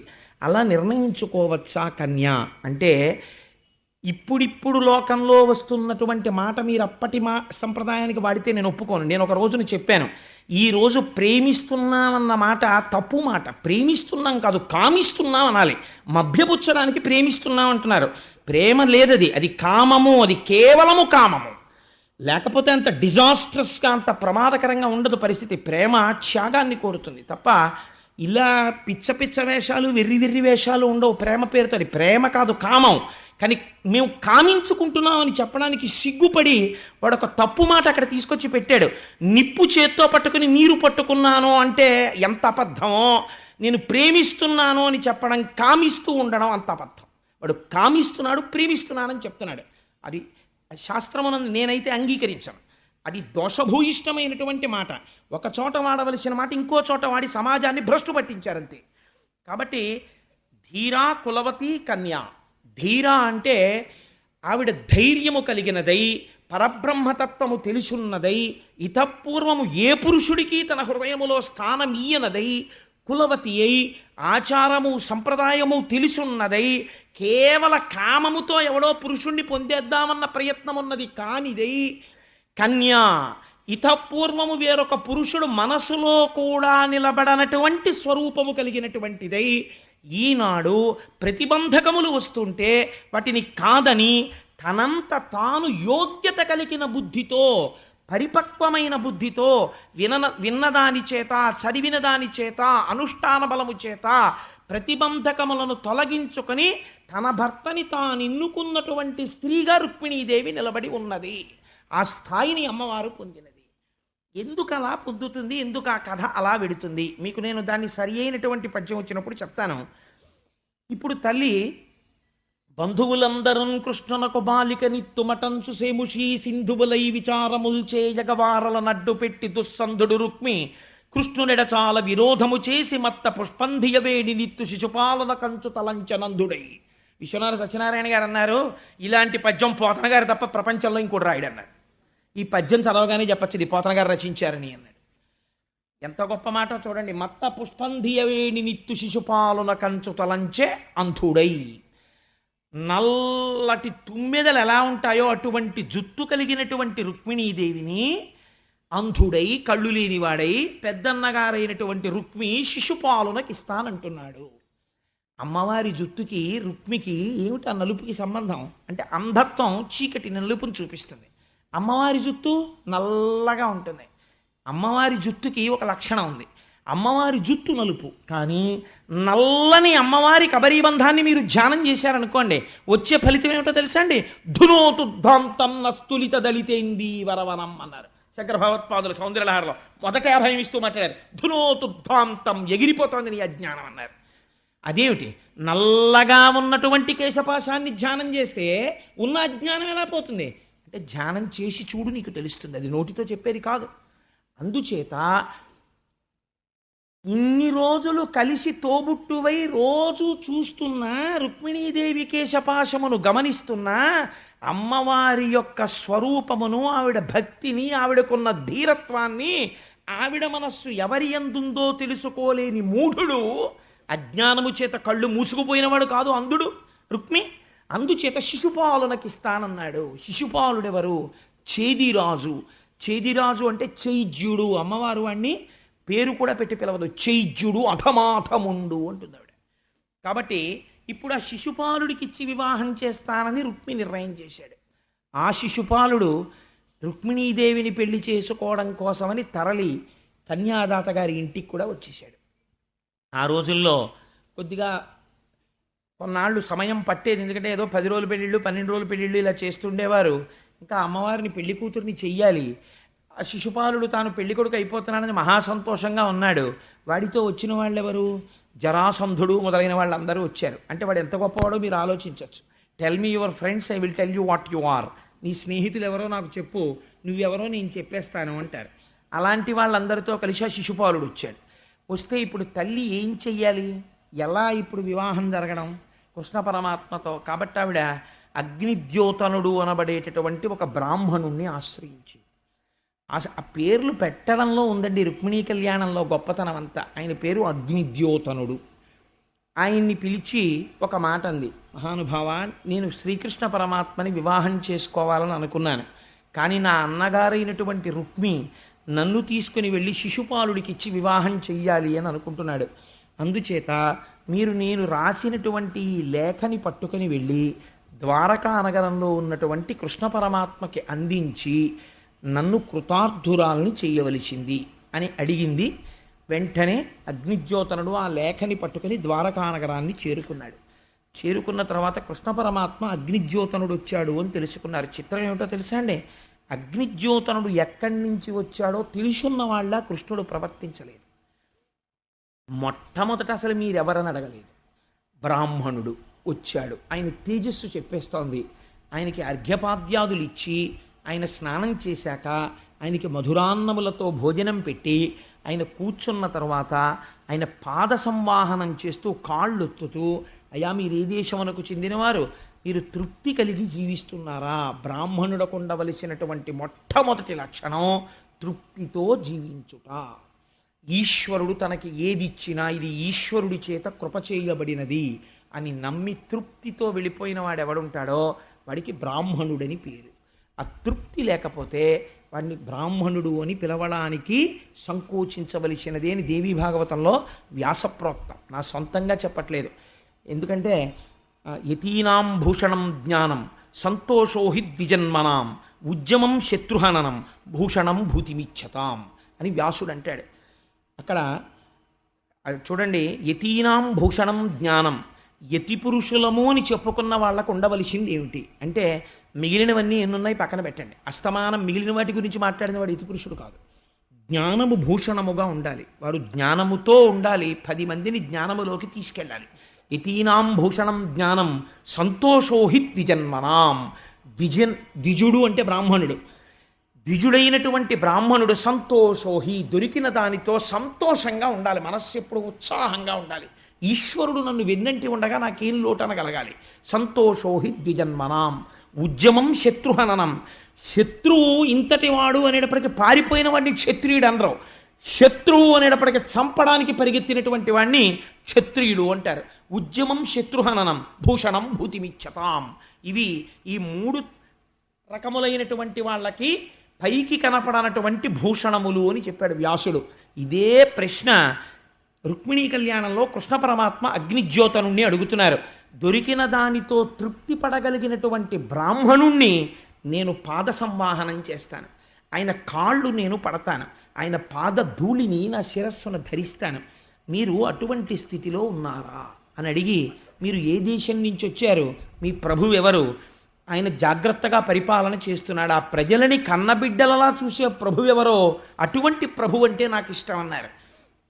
అంటే అగ్నిజ్యోతనుడు, నేను భీష్మకుడనబడేటటువంటి రాజు పరిపాలిస్తున్న కుండిన నగరం నుంచి వచ్చాను, రుక్మిణీదేవి నీకు ఇచ్చినటువంటి లేఖ తీసుకొచ్చాను, దీన్ని మీరు అవధరించండి అని ఆ లేఖనిచ్చారు. ఇస్తే ఆ లేఖ తీసి పరమాత్మ చదువుతున్నారు. వివాహం కానటువంటి కన్నెపిల్లలు అంటేనే వివాహం కాని వాళ్ళు ఆ మాట ముందు వేయడంలో అర్థం రహస్యం ఏమిటంటే పెద్దలు అటువంటి శక్తినిచ్చారు. ఇక్కడ నేను ఒక మాట చెప్పకపోతే నేను దోషం చేసిన వాడిని అవుతాను. మనకి సుందరకాండలో జయమంత్రము అని ఒక మంత్రం ఉంది. జయత్యతి బలో రామో లక్ష్మణశ్చ మహాబల రాజా జైతి సుగ్రీవో రాఘవేణ అభిపాలిత దాసోహం కోసలేంద్రస్య రామస్యాక్లిష్టకర్మణ హనుమాన్ శత్రు సైన్యానాం నిహంతా మారుతత్మజ న రావణ సహస్రం మే యుద్ధే ప్రతిఫలం భవేత్ శిలాభిస్తు ప్రహరతః పాదపైశ్చ సహస్రశః అర్దయిత్వా పురీం లంకాం అభివజ్య చ మైథిలీం సమృద్ధార్థో గమిష్యామి మిషతాం సర్వరక్షసాం అని. ఈ శ్లోకాల్ని మీరు తెలుగు చేసిన వారు ఉన్నారు, ఆంధ్రీకరించిన మహాపురుషులు ఉన్నారు, పద్యాలుగా రాశారు. నేను జయత్యతి బలో రామో చదవనండి, దానికి తెలుగు అనువాదం చదువుకుంటాను అని మీరు అన్నారనుకోండి, అది జయమంత్రం కాదు. అది మీకు జయమంత్రం ఇచ్చిన శక్తి మీకు ఇవ్వలేదు. కాబట్టి మీకు ఆ శక్తి కావాలి అనుకుంటే మీరు ఏవి చదవాలి? వాల్మీకి మహర్షి చేత రచింపబడిన సంస్కృత శ్లోకములే చదవాలి. తెలుగు పద్యంగా చదువుతానంటే కుదరదు, మీకు ఆ శక్తి రాదు, మీకు ఆ వైభవాన్ని ప్రకాశించవు. అది ఇవ్వలేదు. ఈశ్వరుడు ఆంధ్రీకరించినప్పుడు అందులో ఉన్న శక్తిని ఇందులోకి ప్రవేశపెట్టలేదు, భావమును ప్రవేశపెట్టాడంతే. పోతన గారికి ఉన్న గొప్ప వరం ఏమిటో తెలుసా అండి? వ్యాస భగవానుడు సంస్కృతంలో రచించినటువంటి లేఖని పోతన గారు తెలుగులో రాసిన పద్యాల్ని మీరు శ్రీకృష్ణ పరమాత్మ దగ్గర విజ్ఞాపన చేస్తే అదే ఫలితమో పెళ్ళవుతుంది.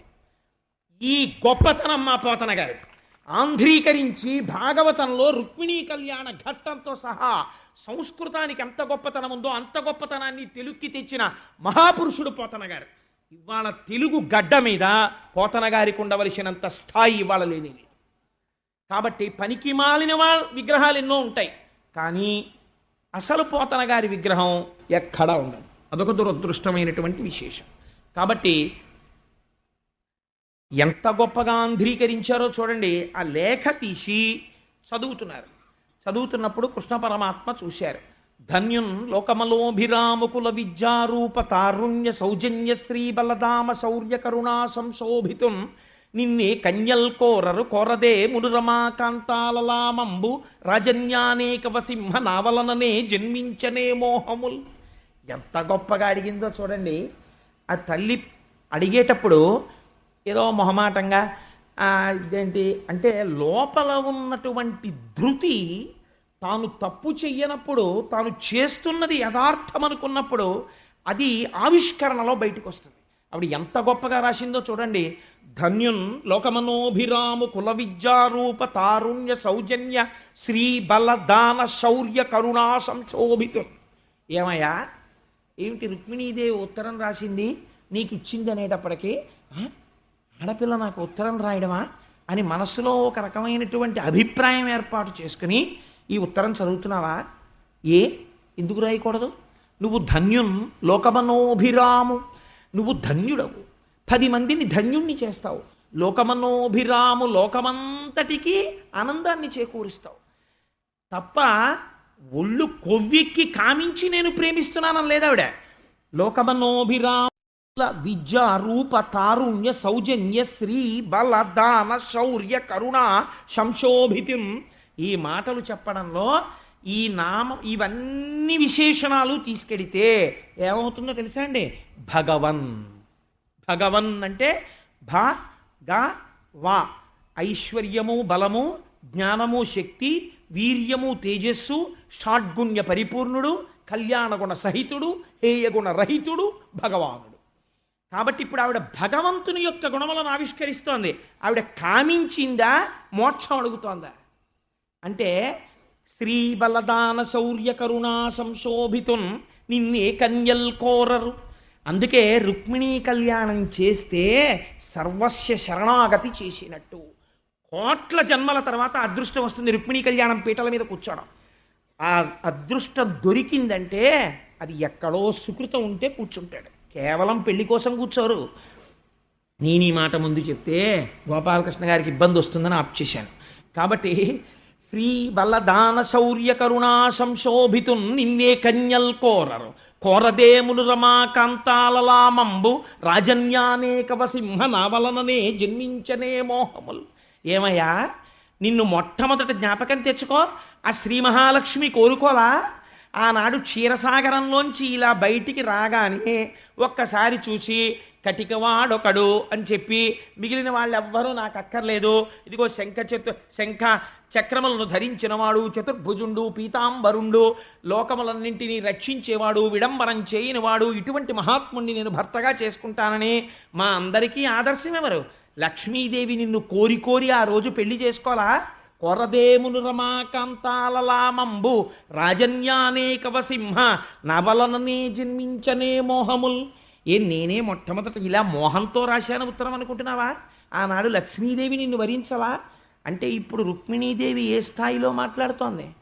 లక్ష్మీదేవిగా మాట్లాడుతోంది. ఆవిడ నిత్యానపాయనిగా మాట్లాడుతోంది. అవతార ప్రయోజనాన్ని జ్ఞాపకం చేస్తోంది.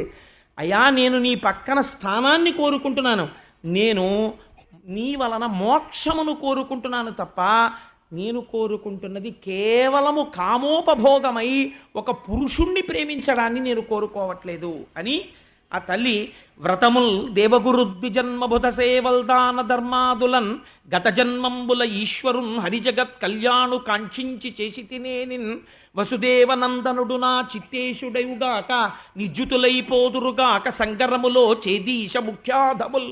ఒక విశేషణం వేసింది శిశుపాలుడికి, చేదీశ ముఖ్యాధముల్ అంది. అధముడైనటువంటి చేది ప్రభు శిశుపాలుడు నిహతుడైపోతాడు నీ చేతిలో. ఎందుకని అంటే ఎంత గొప్ప మాట చెప్తోందో చూడండి. ఇది కామంతో చెప్పేవాళ్ళైతే ఈ మాట అంటారండి.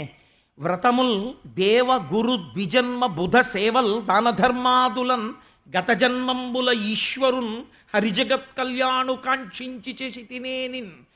నేను కానీ గత జన్మలలో ఎప్పుడైనా వ్రతం చేసిన దాననైతే, ఒక నోము చేసిన దాననైతే, ఒక మహానుభావుడైనటువంటి సద్గురువు పాదములు ఒత్తిన దాననైతే, మనస్ఫూర్తిగా వారి పాదములు పట్టి నమస్కరించిన దాననైతే, ఒకరికి పెట్టిన దాననైతే, పెట్టినప్పుడు లౌకికమైన కోరికలు కోరకుండా ఇది ఈశ్వరుడి యొక్క అనుగ్రహమునకు పనికి వచ్చుగాక అని లోపల కోరుకున్న దాననైతే, నాకు అటువంటి పుణ్యమే ఉంటే నీ చేతిలో చేదీశుడు మరణించుగాక, నేను నీదాననవుదునుగాక. నేను నీదాననవుదునుగాక అంటే సరిపోతుంది కదా. శిశుపాలుడు మరణించాలని కోరుకోవడం ఎందుకండి? లేదా ఓడిపోవాలని కోరడం ఎందుకు? ఇందులో ఉంది రహస్యం అంతా. ఇప్పుడు మీరు ఒక్కసారి వెనక్కి రండి. ఎవరు ఆ భీష్మకుడి కొడుకులు?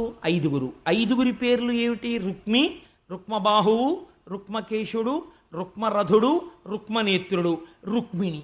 5 రుక్మంతోటే పేర్లు. రుక్మం అంటే బంగారము. బంగారం ఏం చేస్తుంది? లోభాన్ని కల్పిస్తుంది. 5 ఇంద్రియములు. ఈ 5 ఇంద్రియములు కళ్ళు, ముక్కు, చెవులు, నాలుక, స్పర్శేంద్రియము. ఈ 5 ఇంద్రియాలు ఎప్పుడు ఎవరిని కోరుకుంటాయి? చేది ప్రభువుని కోరుకుంటాయి. చిత్త ప్రభవమే కామము. కామాన్ని కోరుకుంటాయి. అంటే దాని మీద కోరిక, దీని మీద కోరిక, కళ్ళు దాన్ని చూద్దాం, చెవులు దీన్ని విందాం, ముక్కు దాన్ని వాసన చూద్దాం, ఎప్పుడూ కోరికలే. ఈ కోరికలు తీరాలని ఇంద్రియములు ఎప్పుడూ కూడా హాయిగా వెళ్ళి ఈశ్వరుడి తులసి వాసన చూద్దాం, వెళ్ళి చక్కగా రుక్మిణీ కళ్యాణం విందాం, అలా ఇంద్రియాలేం కోరవు. ఇంద్రియాణి బలిష్టాని నిర్యుక్తాని మానదా అపక్వస్య ప్రకుర్వంతి వికానాం స్థాననేకశః భ్రమన్ సర్వతీర్థేషు స్నాత్వా పునః నిర్మలం నమనో యావత్ తావత్ సర్వం నిరర్ధకం అంటాడు వ్యాసుడు దేవి భాగవతంలో. ఇంద్రియాల్ని అణచడం అంత తేలిక కాదు. లోకములన్నీయున్ గెలిచినాడవు ఇంద్రియానీకము చిత్తమున్ గెలువనేరవు నిన్ను నిబద్ధు చేయు భీషణ శత్రులార్వుర ప్రభిన్నుల చేసిన ప్రాణికోటిలో నీకు విరోధి లేడొకడు నిర్పుణ చూడుము దానవేశ్వర అంటాడు ప్రహ్లాదుడు హిరణ్యకశిపుడితో. ఇంద్రియాల్ని నిగ్రహించడం అంటే అంత తేలికైన విషయం కాదు. పావుని పట్టుకోవచ్చేమో చేత్తో, ఇంద్రియాలు విచ్చలవిడిగా పరిగెడుతుంటే వెనక్కి తీయండి, ఎంత కష్టమో ఇంద్రియాల్ని వెనక్కి తీయడం. కాబట్టి ఈ 5 ముందు పుట్టిన వాళ్ళు ఇంద్రియాలు. వీళ్ళు శిశుపాలుడంటే చేది ప్రభు కామం. వీళ్ళు ఎప్పుడు రుక్మిణి అంటే బుద్ధి, మనస్సు.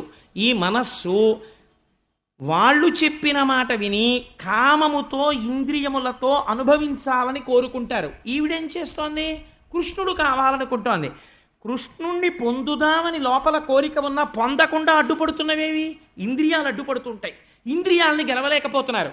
ఇప్పుడు ఈ ఇంద్రియాలని గెలవలేని వాళ్ళు చెయ్యవలసింది ఏమిటి? సర్వస్వ శరణాగతి. శరణాగతిలో ఏం చెప్తారో తెలుసా అండి? మీకు ఏ వడ్డొస్తున్నాయో చెప్తారు. అదే శరణాగతి అంటే. నిస్సందేహంగా మాట్లాడతారు, అబద్ధాలు ఆడరు. ఈశ్వరుడి దగ్గరికి వెళ్ళి శరణాగతి చాలా గొప్పగా ఉంటుంది. ధూర్జటి కాళహస్తీశ్వర శతకం వింటే మీరు తెల్లపోతారు. శ్రీకాళహస్తీశ్వరుడు ముందుకెళ్ళి సంధ్యావందనం చేసి ఒళ్ళంతా పిండికట్లు పెట్టుకొని పరమశివుడి దగ్గరికి వెళ్ళి కాళహస్తీశ్వర లింగం ముందు నిలబడి ఆయన ఒక మాట చెప్పాడు. కాయలు కాచిపోయినదిలే కాయము. రాత్రి నేను ఎంతమంది వేశ్యలతోనో ఆనందం అనుభవించాను. వాళ్ళందరూ నా ఒళ్ళు గిల్లేరు. ఈశ్వర, ఈ ఒళ్ళు కాయలు కాసిపోయింది. మళ్ళీ చీకటి పడితే మళ్ళీ వేశ్యాగృహాలకు వెళ్ళిపోతున్నాను. పుట్టినది బ్రాహ్మణ వంశంలో. సూర్యోదయం అయితే నేను ఇంతటి మహాభక్తుణ్ణి, సూర్యాస్తమయం అయితే నా మనస్సుని నిగ్రహించలేకపోతున్నాను. ఈ శరీరం కాయలు కాసిపోయింది వాళ్ళు గిల్లితే. అయినా నా కామము మాత్రము తీరట్లేదు శంకర. ఇంకా వేశ్యల దగ్గరికి వెళ్ళమంటోంది. దీని తుళ్ళనచవే శ్రీకాళహస్తీశ్వర, ఈ మనసు తుళ్ళనిచ్చి నీ పాదముల దగ్గర పెట్టుకోవయా అని కోరుకున్నాడు తప్ప ఈశ్వరుడి దగ్గరికి వెళ్ళి మంచివాళ్ళ యాక్షన్ చేయలేదు. ఈ శరణాగతి అంటే.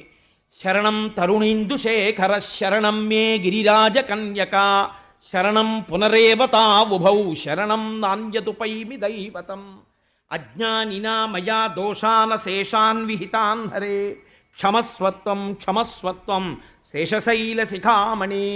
ఎన్ని దోషాలు చేశాను. అంగీకరించడం శరణాగతి. ఇప్పుడు అమ్మవారు చెప్తోంది, ఈ ఇంద్రియములను నేను గెలవలేకపోతున్నాను, నేను శరణాగతి చేస్తున్నాను. ఈశ్వర, నువ్వేం చెయ్యాలి? నువ్వే ఈ ఇంద్రియముల యొక్క త్రుళ్ళనచాలి.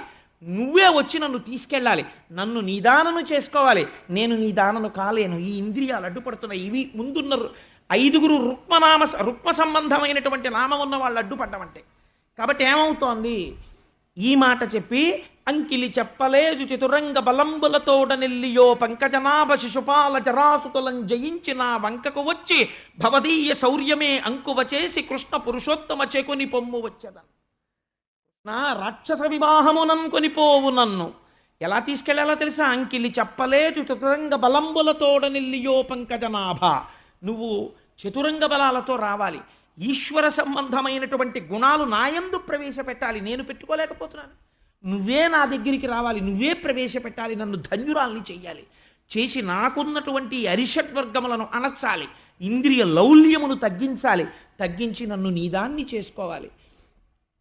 లోపలి సౌధంబులో వర్తింపగా నిన్ను తేవచ్చునే ఎట్లు తెత్తునేని కావలివారల గలబంధువుల చంపి కాని తేరాదని కమలనయన భావించితేని ఒక ఉపాయంబు చెప్పెద ఆలించు. కులదేవయాత్ర చేసి పెండ్లికి ముంద నగరు వెల్వడి నగజాతకను మొక్క పెండ్లికి మునుబడ పెండ్లి కూతురు నెలమి మావారు పంపగ నేను ఎట్లు భూతనాథు సతికి మొక్కంగ వచ్చెదను ఆ సమయమున నీవు నన్ను కొనిపొమ్మున వార్గ్య చరిత. ఎంత గొప్ప పద్యం చెప్పిందో చూడండి తల్లి. లోపలి సౌధంబులో వర్తింపగా నన్ను తేవచ్చునే అట్లు తెత్తునేని కవలివారల కలబంధువుల చంపి కాని తేరాదని కమలనయన భావించితేని ఒక ఉపాయంబు చెప్పెద ఆలింపు. రుక్మిణి, నువ్వు చెప్పావు, బానే ఉంది. నిన్ను నాదానిగా నేను చేసుకోవాలంటున్నావు, నువ్వు నన్ను పొందలేనంటున్నావు, అంతవరకు బాగుంది. కానీ నిన్ను నాదాన్ని చేసుకోవాలంటే నువ్వు కన్యకామణివి. నువ్వు వీధుల్లో నిలబడి బాల్కనీలో నిలబడి ఉండవుగా, ఎక్కడో అంతఃపురంలో సౌధంలో ఉంటావు. నీదాకా వచ్చి నిన్ను నేను తీసుకెళ్ళాలంటే ఎందరినో చంపాలి. చంపేటప్పుడు నువ్వే చెప్తున్నావు నీ అన్నలే నీకు ప్రతిబంధకాలని. వాళ్ళని చంపవలసి ఉంటుంది. అడ్డొస్తే భీష్మకుణ్ణి చంపవలసి ఉంటుంది. మరి ఎలా? అప్పుడు ఇంతమంది తెగటారిపోయాక వాళ్ళ శవాలు చూసి అయ్యయ్యయ్యో ఇంతమందిని చంపేశారా, నా కోరిక వల్ల ఇలా అయిపోయిందా అని మళ్ళీ నీకు మోహబుద్ధి ఏర్పడితే అంటావేమో. కృష్ణ, నీకు ఉపాయం చెప్తానంది అమ్మవారు. ఏమిటా ఉపాయం? మా వాళ్ళు పెళ్లికి ముందు నన్ను ఊరికి చివర ఉన్నటువంటి పరమశివుని యొక్క ఇల్లాలైన పార్వతీదేవితో కలిసి కూర్చున్నటువంటి మహాదేవుడైనటువంటి శంకరుడి ఆలయానికి పంపిస్తారు. అక్కడికి వచ్చి నేను అందరికీ పసుపు కుంకాలు ఇవ్వగలిగిన ఆ తల్లి సర్వమంగళాదేవిని అర్చన చేస్తాను. ఆ సమయంలో నా పక్కన కొద్ది బలం మాత్రమే ఉంటుంది రక్షణగా. అప్పుడు నువ్వు వచ్చి నన్ను చూడ్డానికి నిలబడినట్టు నిలబడి నీ రథం ఎక్కించుకుని తీసుకెళ్ళిపో. అప్పుడు ఏదో కొద్దిమంది ఉంటారు, చంపినా నష్టమే ఉంది, ఇబ్బంది లేదు, పైగా తీసుకెళ్ళిపోతుండగా నీ వేగం ఎవడందుకుంటాడు, అందుకుని నువ్వు నన్ను అలా తీసుకెళ్ళు. ఉపాయం కూడా బోధ చేసింది అమ్మవారు. అంటే ఎంత చిత్రంగా ఉంటుందంటే, నేను తరచూ మీకు విన్నపం చేస్తుంటాను ఒక మాట. మహాభక్తులైనటువంటి వాళ్ళు తమ ఆర్తి ఆపుకోలేక ఈశ్వరుడికి విజ్ఞాపన చేసుకుంటుంటారు. ఒక ఆయన అన్నాడు నృసింహ శతకంలో, ఏమిటో నువ్వు చాలా లోభిత్వం వచ్చిందేమో అని నీకు అనుమానంగా ఉంది, నాకు పాత కథల్లో వినడమే కానీ ఇంత దరిద్రుడిని నాకు ఎప్పుడూ నువ్వు రూపాయి ఇవ్వలేదే, అందుకని అనుమానం వస్తోంది నాకు. ఈశ్వరా, నా అనుమానం తీరాలంటే నాకు బాగా డబ్బిప్పించన్నాడు. అంటే ఎంత చిత్రంగా ఉంటుందంటే, ఈశ్వరుడికి సలహా చెప్తారు వాళ్ళు. అమ్మవారు చెప్పడంలో రహస్యం ఏమిటో తెలుసా అండి? ఇది సర్వస్వ శరణాగతి. కాబట్టి మనస్సు అనేది ఎప్పుడు ఒక గుణంతో ఉండదు. తమోగుణ, రజోగుణ, సత్వగుణాలు మారి మారి ఉద్భుతమవుతూ ఉంటాయి. నా యందు సత్వగుణం ఉన్నప్పుడు ఆ చిన్న లక్షణాన్ని ఆసరా చేసుకుని ఎప్పుడో నేను ప్రశాంతంగా ఈశ్వరుడు గురించి వింటూ ఉండగా, ఆలోచిస్తుండగా చాలు ఈ పుణ్యం అని, ఈ పుణ్యాన్ని అడ్డుపెట్టి నన్ను నువ్వు తీసుకెళ్ళిపో. కేదారాది సమస్త తీర్థములు కోర్కెంచూడబోనేటికిన్ కాదా ముంగిలి వారణాసి కడపే కైలాస శైలంబు నీ పదధ్యానము సంభవించినప్పుడే అజ్ఞాన లక్ష్మి దారిద్ర్యులు కార్యలోకులకటా శ్రీకాళహస్తీశ్వర అంటాడు దుర్జటి. ఎంత గొప్ప మాట అండి నిజంగా. కేదారాది సమస్త తీర్థములు కోర్కెంచూడబోనేటికిన్. ఎందుకురా కేదారాది తీర్థాలకు పారిపోతారు? నిజంగా నువ్వు ఇక్కడే ఈశ్వరుణ్ణి నమ్మితే సమస్త క్షేత్రములు నీ ముంగిట ఉన్నాయి, నువ్వే త్రివేణీ సంగమం అయిపోయావు ఆ ఈశ్వరారాధన చేత. అందుకని నువ్వు ఆ స్థితిని పొందాలి. నువ్వు తీర్థాల వెంట తిరిగితే నీకు ఎప్పటికి వస్తుంది ఆ స్థితి అని అడిగినట్టు అమ్మవారు నాయందు చిన్న సత్వగుణం ఉన్నప్పుడు దాన్ని అడ్డుపెట్టి నన్ను తీసుకెళ్ళవయ్యా. అప్పుడు మిగిలినటువంటి ఆసురీ లక్షణములు కొంచెం అణిగి ఉంటాయిగా. ఏ పురాణం వింటున్నప్పుడో, ఏ గుళ్ళో ఉంటున్నప్పుడో భగవంతుడి మీద మనస్సు నిశ్చలంగా ఉంటుంది కదా. అప్పుడు రజోగుణ తమోగుణ ప్రకోపం తక్కువగా ఉంటుంది కదా.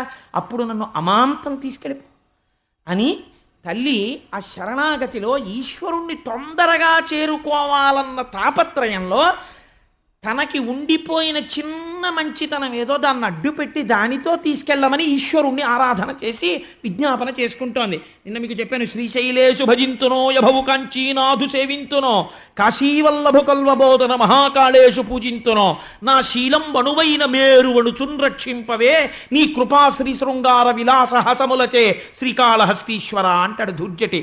నాదింత చిన్న పుణ్యం ఉంటే నీకు ఎవరడ్డొచ్చారు? అమ్మో అమ్మో అమ్మో వాడు ఎంత పుణ్యం చేశాడో అని నన్ను తీసుకెళ్ళిపో. అదేంటయ్యా వాడు ఎంత పుణ్యం చేశాడో నేను ఎవడన్నా ఎక్కడుగుతాడా?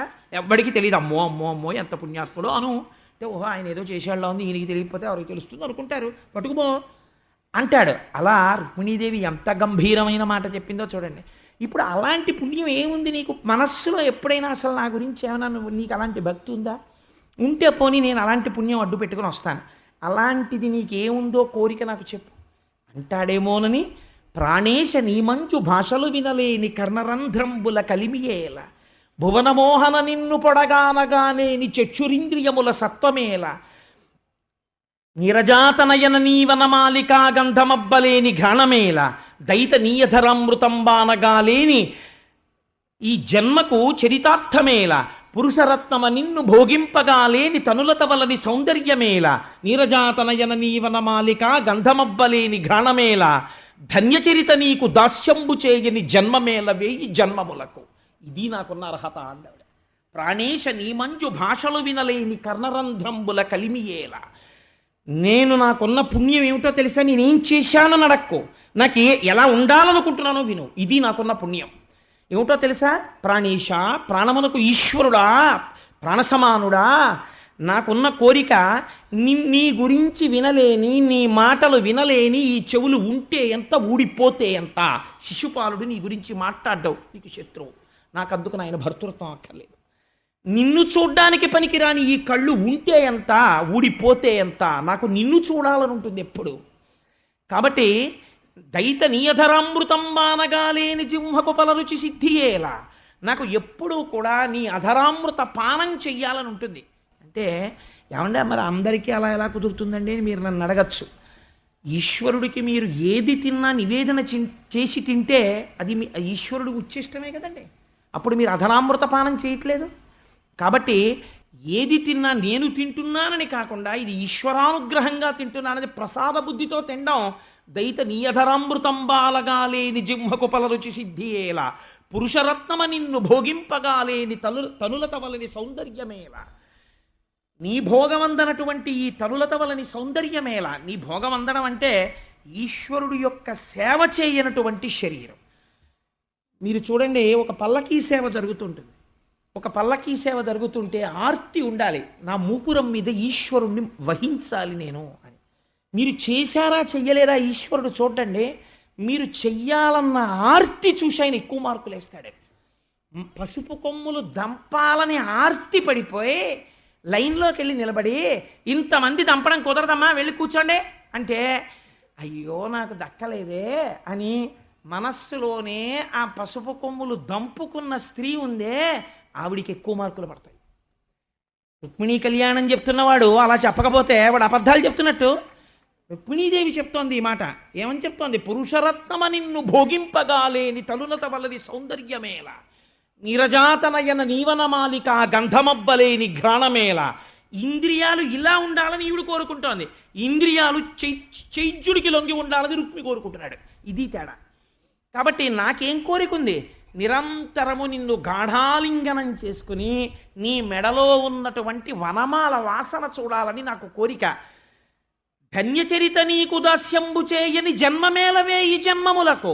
ఎన్ని జన్మలెత్తితే ఎందుకు, ఎంత పెద్ద పెద్ద శరీరాలు వస్తే ఎందుకు, నీ సేవ చేయనప్పుడు దిక్కుమాల శరీరం ఉంటే ఎంత, ఊడిపోతే ఎంత. అందుకని నాకు నీ సేవ చెయ్యాలనుంది. ఏనీ గుణంబులు కర్ణేంద్రియములు శోక దేహతాపంబులు తీరిపోవు, ఏనీ శుభాకారమిక్షింప కన్నులక కిలార్థ సంపదల్ కలుగుచుండు, ఏ నీల సన్నామమే ప్రొద్దు భక్తితో చింతింప బంధ సంతతలు వాయు, ఏ నీ చరణ సేవలే ప్రొద్దు చేసిన భువనోన్నతత్వంబు పొందగలుగు. అట్టి నీయందు నా చిత్త మనవరతము నచ్చియున్నది నియాననలేదు, కరుణ చూడుము కంసారి కలువిదారి శ్రీయుతాకార మననీ చిత్తచోర. తల్లంటుంది అలా అనుభవించాలి, అలా పూలదండ వాసన చూడాలి, అలా నా ఉచ్ఛిష్టం తినాలని నీకెందుకు కోరిక అంటావేమో. ఏనీ గుణంబులు కర్ణేంద్రియములు శోక దేహతాపంబులు తీరిపోవు. లేఖలో దీన్ని మొదటి పద్యంగా రాస్తుంటారు. ఏనీ గుణంబులు కర్ణేంద్రియములు శోక దేహతాపంబులు తీరిపోవు. ఈశ్వర, నీ గుణములను వింటుంటే సంసార భ్రమణ పరితాపోపశమనం వసంతీ మచ్చేతో రథభువి శివానందలహరి అంటారు జగద్గురువులైన శంకర భగవత్పాదులు.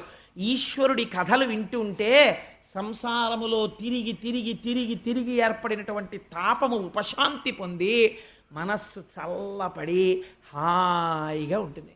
అందుకని ఈశ్వర, ఎనీ గుణంబులు కర్ణేంద్రియములు శోక దేహతాపంబులు తీరిపోవు, ఏ నీ శుభాకారమిక్షింప కన్నులక కిలార్థ సంపదల్ కలుగుచుండు. ఒక్కసారి ఆ వెంకటాచల ప్రభువు ముందుకెళ్ళి నిలబడి ఆపాదమస్తకం ఆయన పాదముల మీదున్న తొడుగులు, ఆయన కట్టుకున్నటువంటి పెద్ద జరియంచు పంచ, ఆ వేసుకున్నటువంటి పెద్ద సాలగ్రామాల మాల, దాని మించి వ్రేలాడుతున్నటువంటి పుష్పమాలలు, బలిష్టమైనటువంటి తొడలు, ఆ నందక ఖడ్గం, బయటికి కనపడేటటువంటి పిడి, ఆ మోకాళ్ళ మీద పెట్టుకున్నటువంటి మంజీరములు, పాదములకు పెట్టుకున్నటువంటి కడియాలు, నడువుకు పెట్టుకున్నటువంటి గజ్జల వడ్డాణం, దానికి ఉన్నటువంటి చిరుగంటలు, సన్నటి నడుము, చక్కటి నాభి, కొద్దిగా ఇలా పక్కకి వంగి విశాలమైన వక్షస్థలము, ఇటు శ్రీదేవి భూదేవి వాళ్ళకి చుట్టినటువంటి కనకాంబరాల మాలలు, బలిష్టమైన భుజమూపురములు, ఈ కుడి చేతిలో చక్రం, ఎడం చేతిలో శంఖం, ఆ వెనకాతల ఆ శంఖ చక్ర గదా పద్మములను పట్టుకుని చతుర్భుజుడై ఇలా ఒక చెయ్యి, ఇలా కుడి చెయ్యేమో తన పాదములు చూపిస్తుంటే,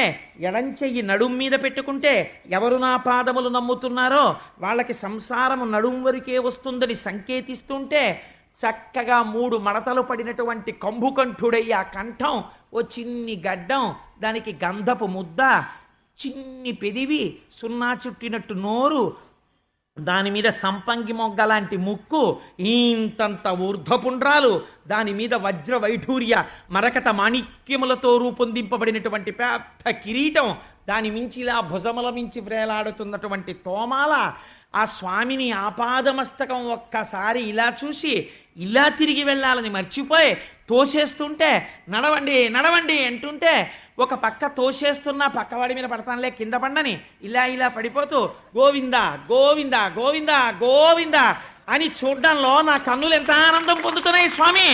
ఆనాడు నిన్ను చూడ్డంలో నా కన్నులు అఖిలార్థ సంపదల్ కలుగుచుండు. లేనినాడు ఆ కళ్ళుంటే ఎంత, ఊడిపోతే ఎంత. కాబట్టి అఖిలార్థ సంపదల్ కలుగుచుండు. ఏ నీల సన్నామ మే ప్రొద్దు భక్తితో చింతింప బధ సంతతులు వాయు.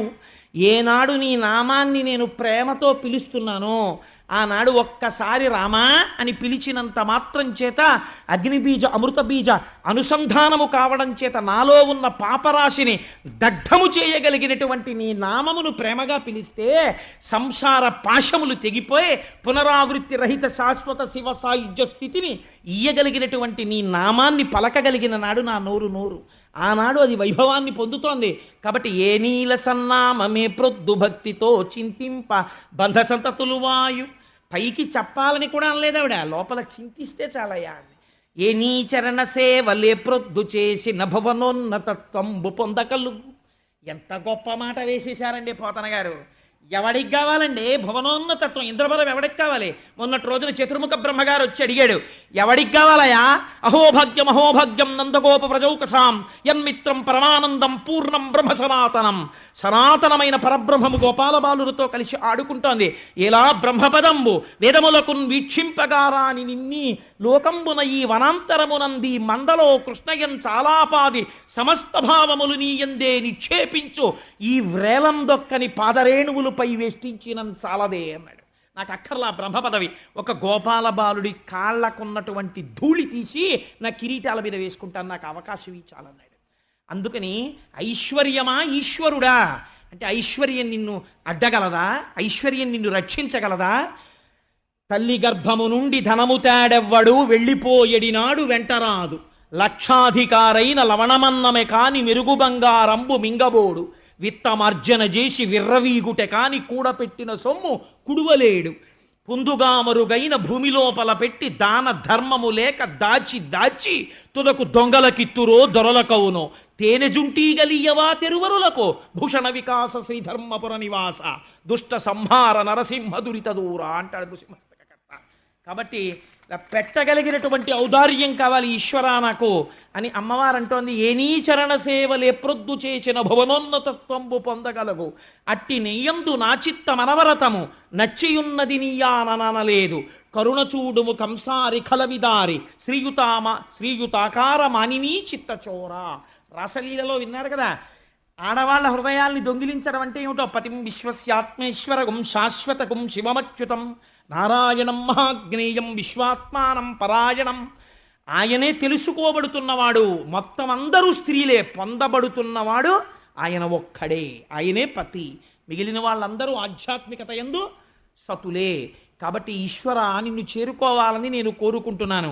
శ్రీయుతమూర్తి ఓ పురుష సింహమా సింహము పాలి సొమ్ము గోమాయువు కోరు చందమున ఈ దురాత్ముడు చైద్యుడు నీ పదంబు జజ్జాయినదైన నన్ను వడిదాకునిపోయనున్నవాడు అధమాధముండు ఎరుగడు అద్భుతమైన భవత్ప్రతాపము. ఎంత గొప్ప శరణాగతి చేసిందండి ఆవిడంటుంది.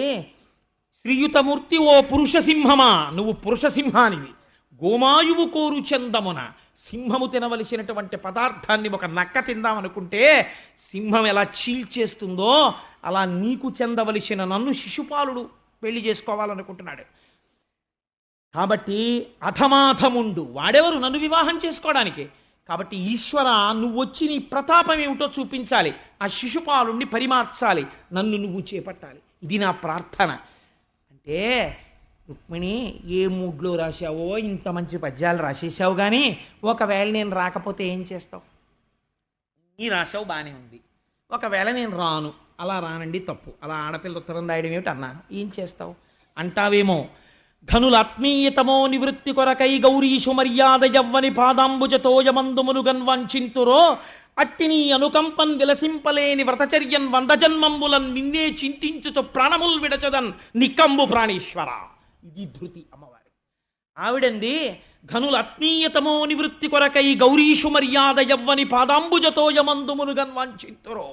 నీ పాదములను స్రవించేటటువంటి ఆకాశగంగ యందు మునుక వెయ్యాలని కోరుకునేటటువంటి మహాపురుషులలా, ఒక రుద్రుడిలా ఈశ్వర నేను కూడా ఏమవుతానో తెలుసా, ఈ జన్మకే కాదు 100 జన్మలైనా సరే పొందితే నిన్ను పొందుతాను, పొందకపోతే ఆత్మహత్య చేసుకుంటాననుకోకు. మనకి రుక్మిణీ కళ్యాణం భిక్ష పెట్టింది. ఆత్మహత్య చేసుకోను, వ్రతచర్యన్ 100 జన్మంబులన్, నీకోసమే వ్రతాలు చేస్తాను. ఎందుకు కట్టుబడవు? ఆనాడు పృష్ణిగర్భుడు పృష్ణి సుతపుడు చేస్తే లొంగల 3 జన్మలెత్తలా, అజాయమానో బహుదా విజాయతే అంటోది శృతి. జన్మనెత్తని వాడివి జన్మనెత్తలా. అలా నేను వ్రతములు చేస్తూ 100 జన్మలు శరీరం వదిలేస్తాను తప్ప అన్యులను మాత్రం భర్తగా అంగీకరించను. అయితే నువ్వే నాకు భర్త. ఈ పద్యాలు చదివేటండి స్వామి. చదివి ఆ లేఖ చుట్టేసి వెంటనే అన్నారు అగ్నిజ్యోత నుండి చూసి, ఈ పిల్ల నాకు రాయడం కాదు, ఈ పిల్ల గురించి నేను ఎప్పుడూ విని రాత్రులందు నిద్రపోగొట్టుకుంటున్నాను. రుక్మిణీదేవిని వివాహం చేసుకోవాలని యథార్థంగా నేను ఏవీ లేనివి కల్పించి చెప్పను. భాగవతంలో కావాలంటే మీరు ఇంటికి వెళ్ళి దశమస్కందంలో రుక్మిణీ కళ్యాణ ఘట్టంలో ఈ మాట ఉందో లేదో చూడండి. ఎందుకని మీకు 10 మాటలు చెప్పాను ఈ మాట. జ్యోతిర్లింగము అంటే చీకటిని పోగొట్టున్నది. రాత్రి నిద్ర లేదు అంటే దాని అర్థం ఏంటో తెలుసా అండి? ఈశ్వరుడి దృష్టిలో ఎవరు తనని పొందాలనుకుంటున్నారో అటువంటి వాళ్ళ అజ్ఞానమును తీసి తమసోమ జ్యోతిర్గమయ మృత్యోర్మ అమృతంగమయ, వాళ్ళని తాను పొందడానికి మహానుభావుడు ఆర్తి చెందిపోతూ ఉంటాడు. అందుచేత నేను ఎంత తొందరగా వద్దామా అని నేను అనుకుంటున్నానన్నారు. అంటే ఇక్కడే పోతన గారికి గురువు అంటే ఎంత ప్రేమో మనకు అర్థమవుతుంది. సుబ్రహ్మణ్య శర్మ గారు తరచు నాతో అంటుంటారు, 10-15 రోజులకు ఒకసారి నియమంగా పెట్టుకుని కృష్ణావధానుల గారి దగ్గరికి వెడుతుంటాను కోటేశ్వరారు, నా కష్టం సుఖం యోగక్షేమం ఆయనకి చెప్పుకుంటాను, వారొక్కసారి శుభం భూయాత్ అంటే సంతోషంగా వచ్చేస్తాను. అటువంటి గురువు నాకు దొరుకుతారా అంటారు. వారి గురుభక్తికే నేను అంత కట్టుబడిపోతాను, అంత ఇష్టం నాకు ఆయనంటే. కాబట్టి ఎంత మంచి మాట అంటుందో చూడండి ఆ రుక్మిణీదేవి. ఆ వచ్చినటువంటి అగ్నిజ్యోతనుడు అన్నాడు, ఆయలనాగ మీకు తగు ఆయంగనకుంతగు నీవు మా ఉపాధ్యాయులయాన పెండ్లియగు తప్పదు జప్యములేల నీవు నీ తోయము వారి కూడుకొని తోయరుహానన తెత్తు కాని విచ్చేయము శత్రులను నురుము చేయుము శోభనంబిలన్ అన్నాడు ఆయన. అండంలో చూడండి, ఆయలనాగ నీకు తగు, ఆ అమ్మాయి నీకు తగింది. ఆయలనాగ నీకు తగు ఆంగనకున్ తగు నీవు, ఆమెకి నీవు తగిన వాడివి. మీ ఇద్దరూ ఒకరికొకళ్ళు తగిన వాళ్ళు అయితే పెళ్ళిళ్ళు అయిపోతాయి ఏమిటి? మా ఉపాధ్యాయుల యాన పెండ్లియగు, మేము గురువులం అగ్నిజ్యోతనుణ్ణి. అగ్నిజ్యోతనుడు అంటే అగ్ని అంటే స్వయం ప్రకాశకం, దగ్ధం చేసేస్తుంది అజ్ఞానాన్ని. అటువంటి గురువు, అటువంటి భగవంతుణ్ణి ద్యోతకము చూపించేవాడు గురువు. ఈశ్వర దర్శనాభిలాషి అయిన వాణ్ణి భగవంతుడి వైపుకి తీసుకెడతాడు. ఆచార్యో వేద సంపన్న విష్ణుభక్తో విమత్సర మంత్రజ్ఞో మంత్రభక్త సదా మంత్రాశ్రయస్సుచి గురుభక్తి సమాయుక్త పురాణజ్ఞో విశేషత ఏవం లక్షణ సంపన్న గురురిత్యభిధీయతే ఉకారశ్చంధకారశ్చ రుకారస్థ నిరోధకృత అంధకార వినాశిత్వాత్ గురురిత్యభిధీయతే. అజ్ఞానమును తొలగతోసి జ్ఞానము వైపుకి నడిపించగలిగినటువంటి సమర్థుడు గురువు. కాబట్టి ఆయన అంటున్నారు, మా ఉపాధ్యాయుల యాన పెండ్లియగు, మేము గురువులం ఆశీర్వచనం చేస్తున్నాం, మీ ఇద్దరికి వివాహం అవుతుంది. ఇంకా ఎందుకయ్యా ఆలస్యం? తోయము వారు కూడుకొని తోయరుహాననదెత్తు కాని విచ్చేయుము శత్రులను నురుము చేయుము శోభనంబిలన్. ఈ లోకంలో ఒక గొప్ప సంప్రదాయాన్ని నిలబెట్టు. శరణాగతి చేసిన వారిని ఈశ్వరుడు రక్షించాడు. ఒక ధైర్యం నిలబడాలి. కాబట్టి కృష్ణ బయలుదేరి వచ్చేసేయన్నారు. ఈ మాట వినగానే అన్నగారికి చెప్పలేదండి కృష్ణుడు. వెంటనే దారుకుణ్ణి పిలిచాడు. మనస్ఫూర్తిగా పిలిచిన వాడి కోసం పరిగెత్తడానికి పరమాత్మ ఎంత సిద్ధంగా ఉంటారో చూడండి. దారుకుణ్ణి పిలిచి రథం సిద్ధం చేయమన్నారు. అగ్నిజ్యోతనుడితో కలిసి ఎక్కి కూర్చుని వచ్చేస్తున్నారు గబగబా. ఎక్కడికి వెళ్ళాడు తమ్ముడని అడిగాడు బలరాముడు. ఆ విదర్భ రాజ్యానికి వెళ్ళాడు, పుణ్యన నగరానికి రుక్మిణీదేవిని రాక్షస వివాహంలో తీసుకురావడానికి అన్నారు. అన్నగారి ప్రేమ అన్నగారిది. అయ్యో తమ్ముడు ఒక్కడే వెళ్ళాడని సైన్యాన్నంతటినీ తీసుకుని బలరాముడు బయలుదేరాడు వెనకాతల. ఈయన మహానుభావుడు కృష్ణ పరమాత్మ ఆ కుండిన నగరంలో వీధుల్లో తిరుగుతున్నారట.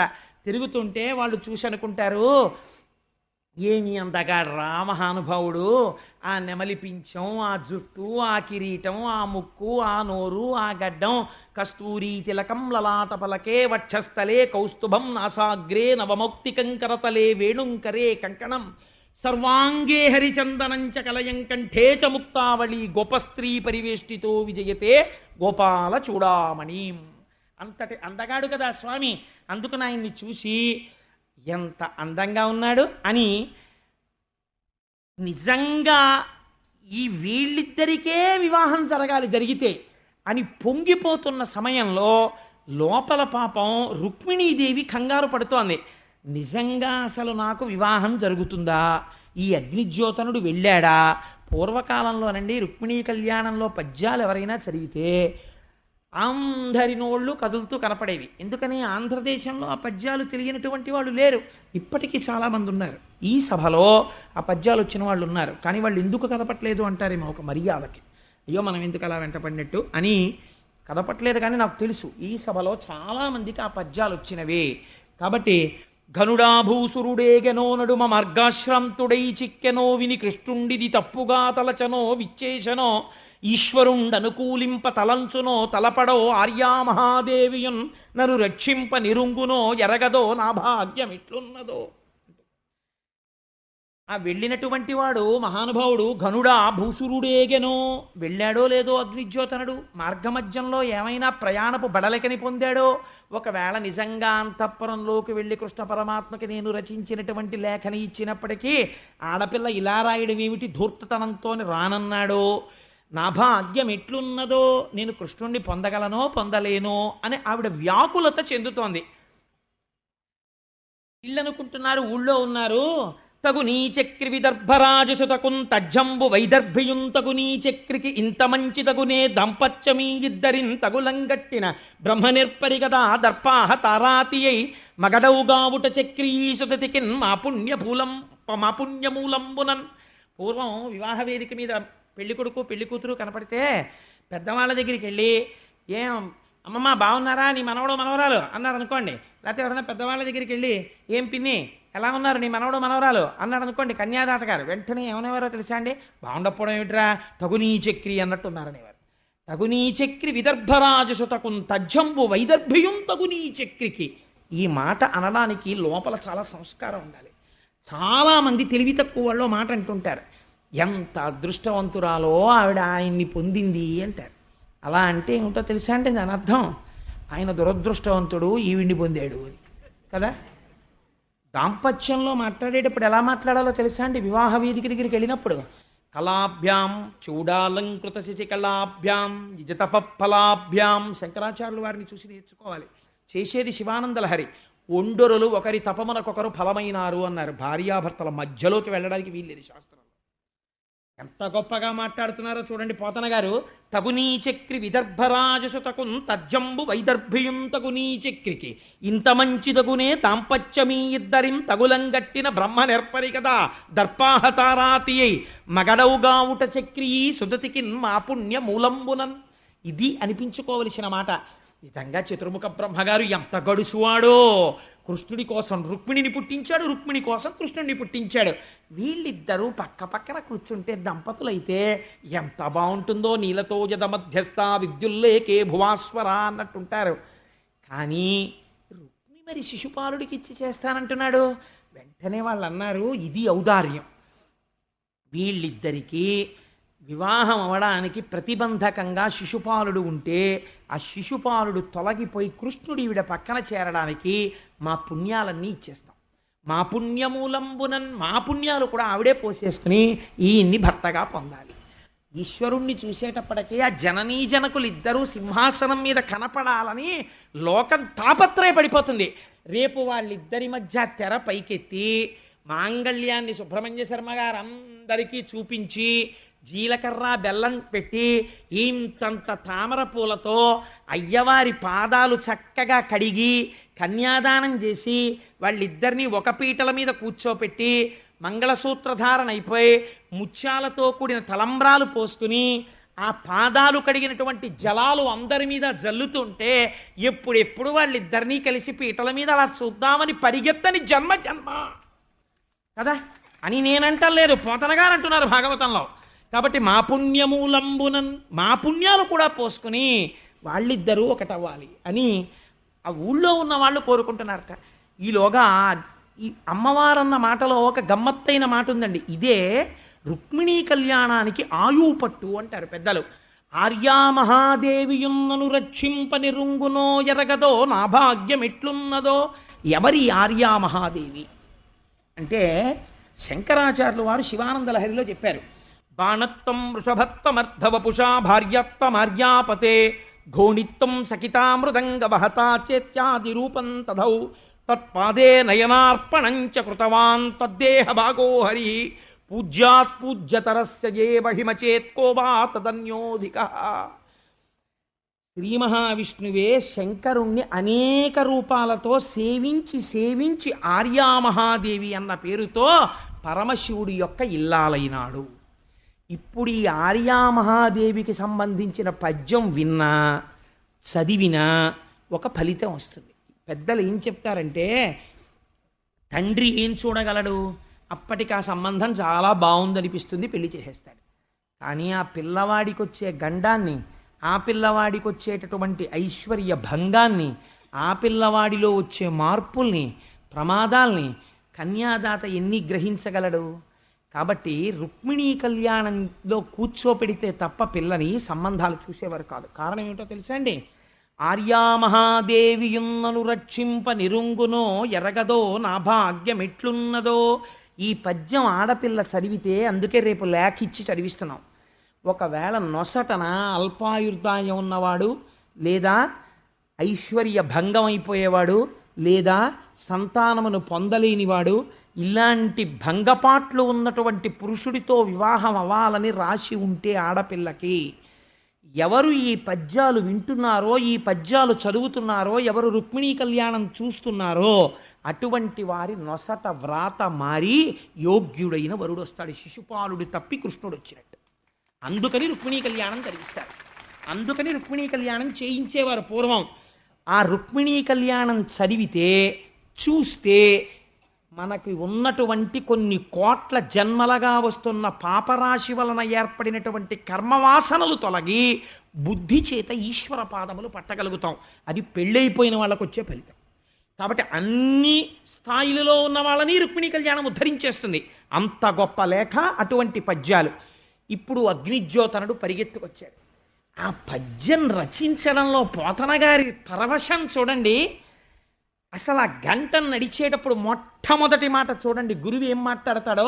మెచ్చ భవద్గుణోన్నతిని అమేయధనావళులిచ్చ నాకు తావొచ్చ సుదర్శనాయుధుడు వాడే సురాసురులేకమై వచ్చిన నైనా రాక్షస వివాహమునన్ కొనిపోవు నిన్ను నీ సచ్చరితంబు భాగ్యమును సర్వము నేడు ఫలించే కన్యకా అన్నాడు. రుక్మిణి అనలేడు. ఎవరు చదువుతున్నారో ఆ కన్యకలకందరికీ ఇదే ఫలితం ఆ పద్యంలో. ఇది పోతన గారి అద్భుతం. ఇది పోతన గారి వెనక రామచంద్ర ప్రభువు పలికెటిది భాగవతమట పలికించు విభుండు రామభద్రుండట నే పలికిన భవహరమగునట పలికెదవే రెండు గాథ పలుకగనేలా. ఏ కన్య చదివినా అదే ఫలితం. మెచ్చ భవద్గుణోన్నతిని, నీ గుణాలు మెచ్చుకున్నాడు. అమేయధనావళులిచ్చ నాకు, నీ వంటి శిష్యురాలికి గురువునైనందుకు నాకు ఎంత ధనం ఇచ్చాడో, ఇచ్చినట్టు భాగవతంలో లేదు. అంటే ఆయన ఎంత ఇచ్చినా ఈయనకి అంత తృప్తిగా ఉందని. అమేయధనావళులిచ్చ నాకు తావచ్చ సుదర్శనాయుధుడు వాడే.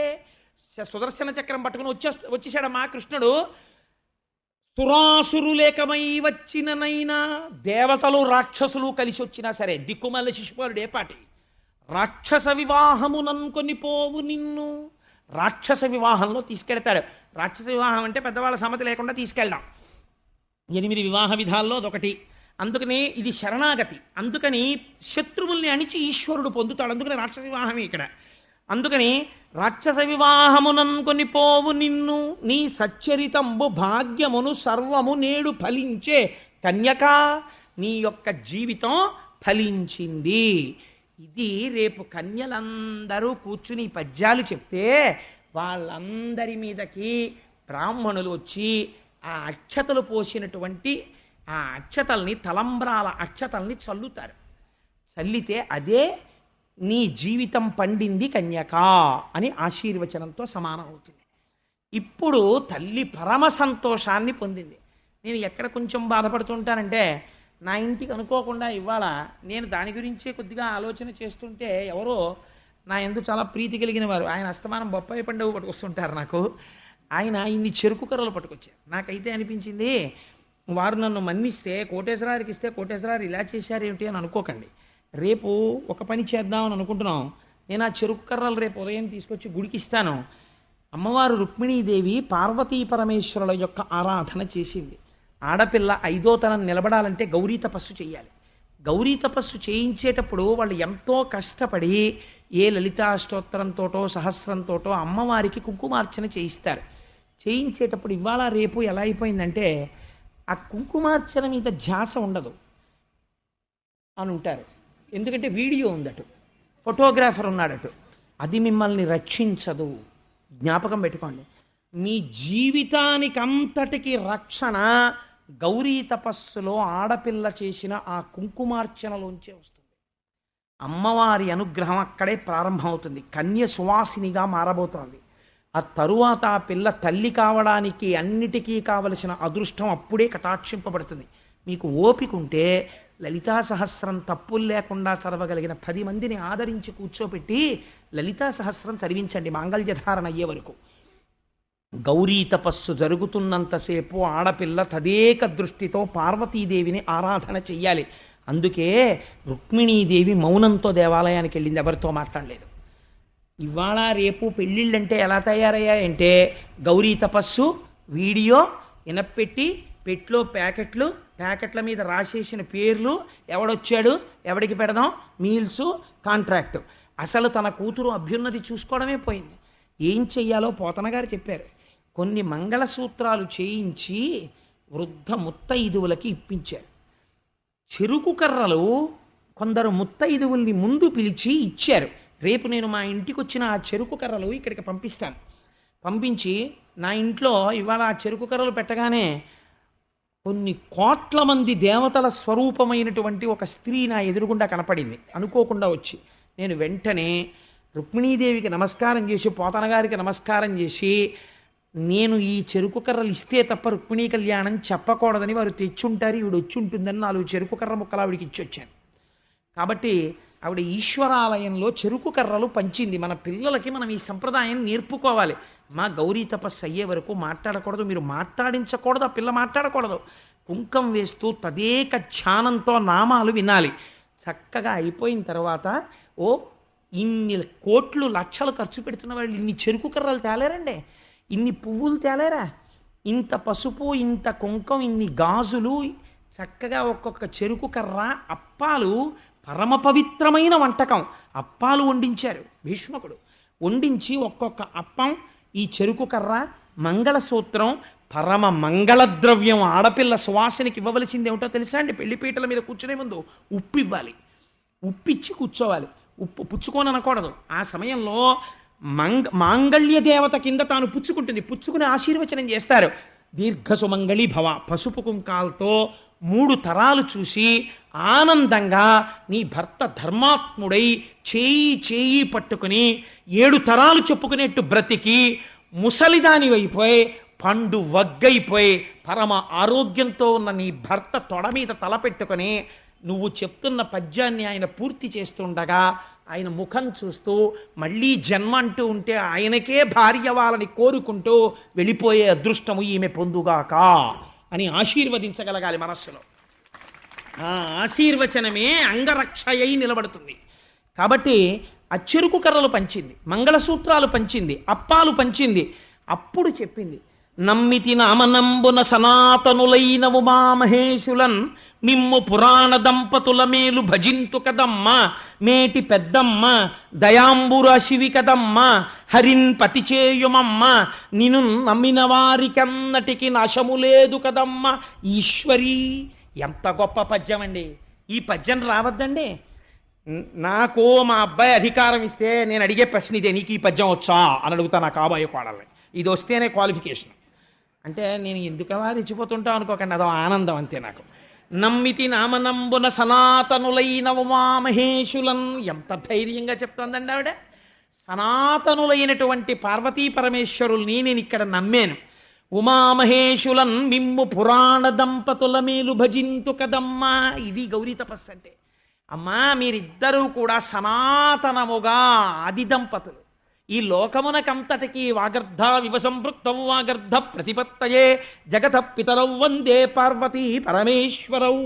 ఎప్పటి నుంచి ఉన్నారో అమ్మా, నువ్వు ఎంత పుటమ్మ, చాలా పెద్దమ్మ, సురారులమ్మ, కడుపారడి బుచ్చినయమ్మ, తన్ను లోనమ్మిన వెల్పుటమ్మల మనంబున ఉండెడియమ్మ దుర్గమాయమ్మ అంటారు పోతన గారు.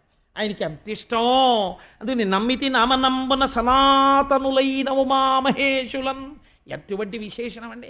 సనాతనులు, పూర్వజ అని పేరు ఆవిడికి.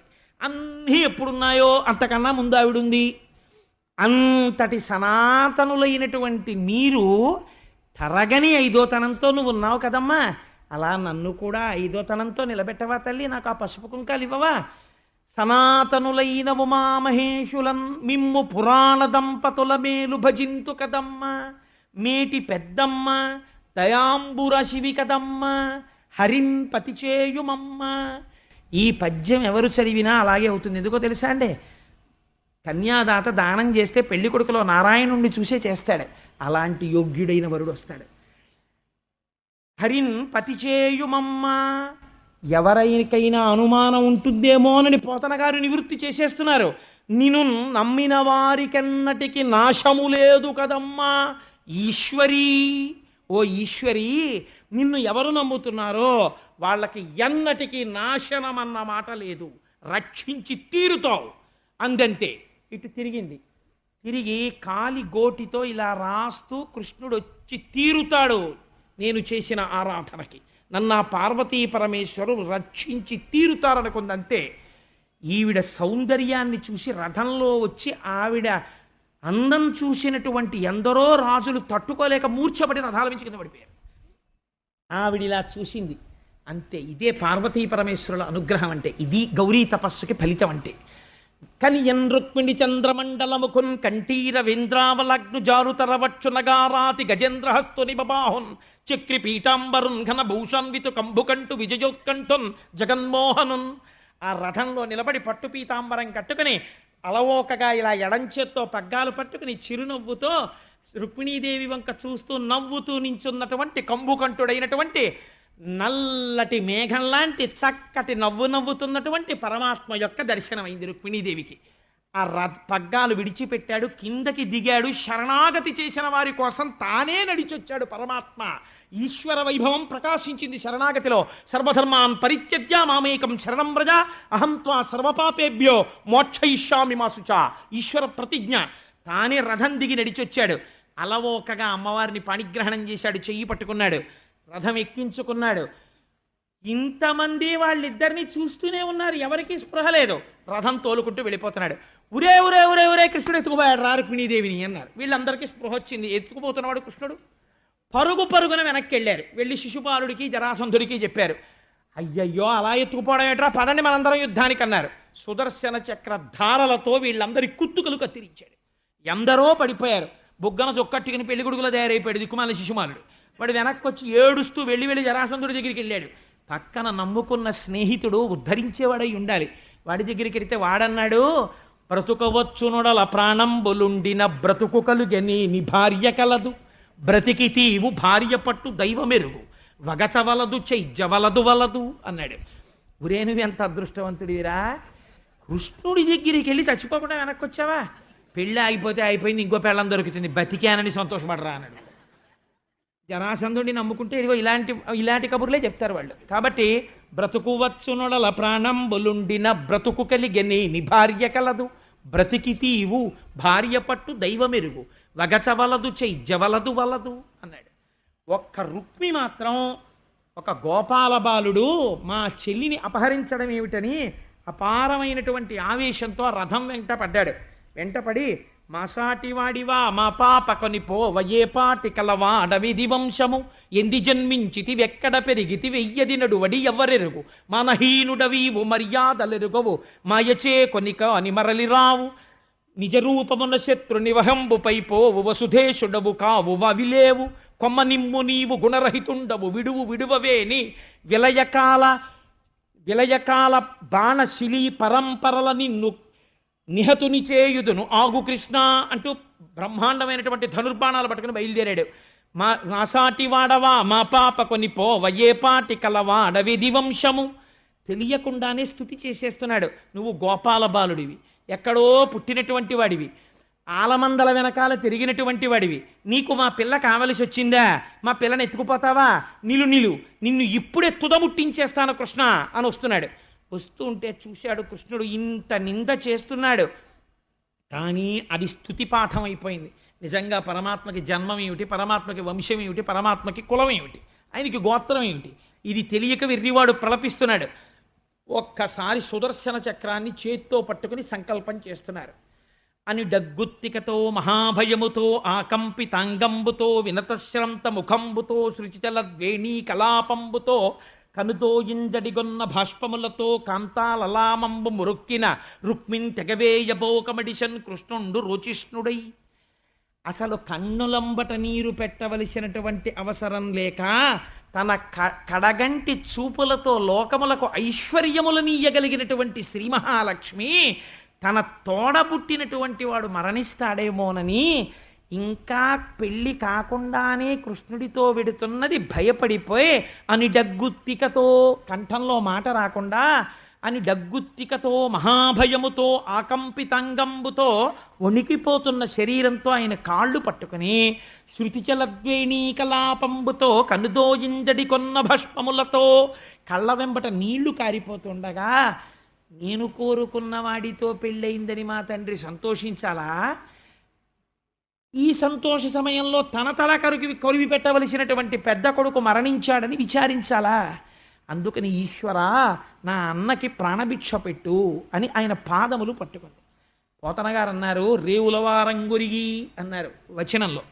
కృష్ణుడు అయితే వీడికి ప్రాణము తీసినంత పని చేస్తాను అని కిందకి దిగి కత్తి తీసి ఆ రుక్మి తల పట్టుకుని పాయలు పాయలుగా తల, గడ్డం, మీసం గొరిగేసి వదిలిపెట్టేశాడు. అది కూడా వాడు చవరం చేయించుకుంటాడా?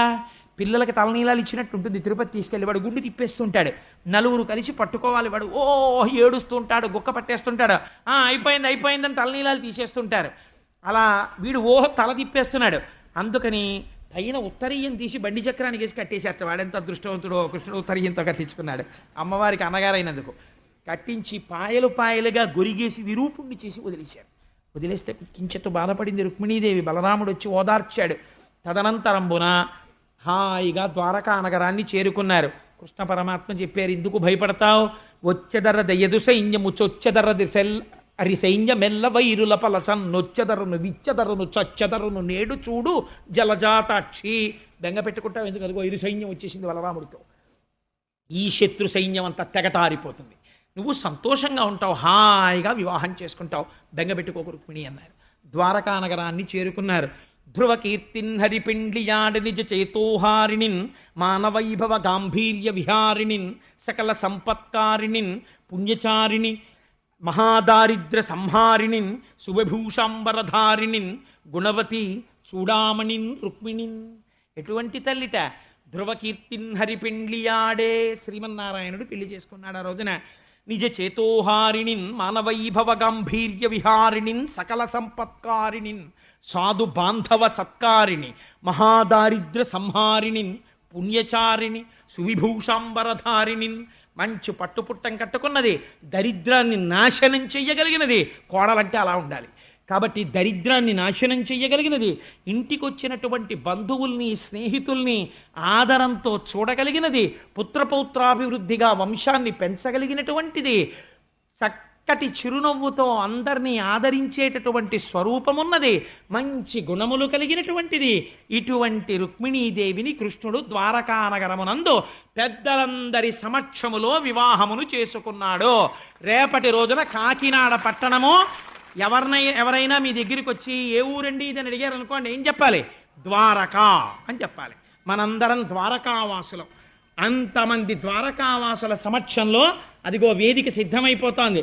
మీకు శుభలేఖలు ఇచ్చేశారు, పెళ్లివారందరూ వచ్చేశారు, అగ్నిజ్యోతనుడు వచ్చేస్తారు. అనగా ఆదిలక్ష్మి అయిన రుక్మిణితోడ క్రీడ సల్పుచున్న కృష్ణు చూచి పట్టణంబులోని ప్రజలుల్లసిల్లిరి ప్రీతులగుచు ముక్త భీతులగుచు. అనగా ఆదిలక్ష్మి అయిన రుక్మిణితోడ, ఆ శ్రీ మహాలక్ష్మియే రుక్మిణీదేవి. ఆవిడ పక్కన కృష్ణుడు కూర్చుంటే ఆవిడ మన మొరలు వినిపిస్తుంది, దయాశాలి అయి మనల్ని రక్షిస్తుంది. ఇంకా మనకేం కావాలి? మన అందరం భయాలు వదిలిపెట్టి పరమ సంతోషముగా ఉండవచ్చు. ఇవాళ మీరు చెవులతో ఏది విన్నారో దాన్ని రేపు కన్నులతో జుర్రబోతున్నారు. శ్రీముద్రాంకిత గోవింద, కష్ట నివారణ గోవింద, గోవింద హరి గోవింద, గోకుల నందన గోవింద, వజ్రమకుటధర గోవింద, గోవింద హరి గోవింద, గోకుల నందన గోవింద, వరాహమూర్తివి గోవింద, గోవింద హరి గోవింద, గోకుల నందన గోవింద, పాప వినాశక గోవింద, గోవింద హరి గోవింద, గోకుల నందన గోవింద, పాహి మురారే గోవింద, గోవింద హరి గోవింద, గోకుల నందన గోవింద, లక్ష్మణగ్రజ గోవింద, గోవింద హరి గోవింద, గోకుల నందన గోవింద, లక్ష్మీవల్లభ గోవింద, గోవింద హరి గోవింద, గోకుల నందన గోవింద, వసుదేవతనయ గోవింద, గోకుల నందన గోవింద, దినకర తేజ గోవింద, గోవింద హరి గోవింద, గోకుల నందన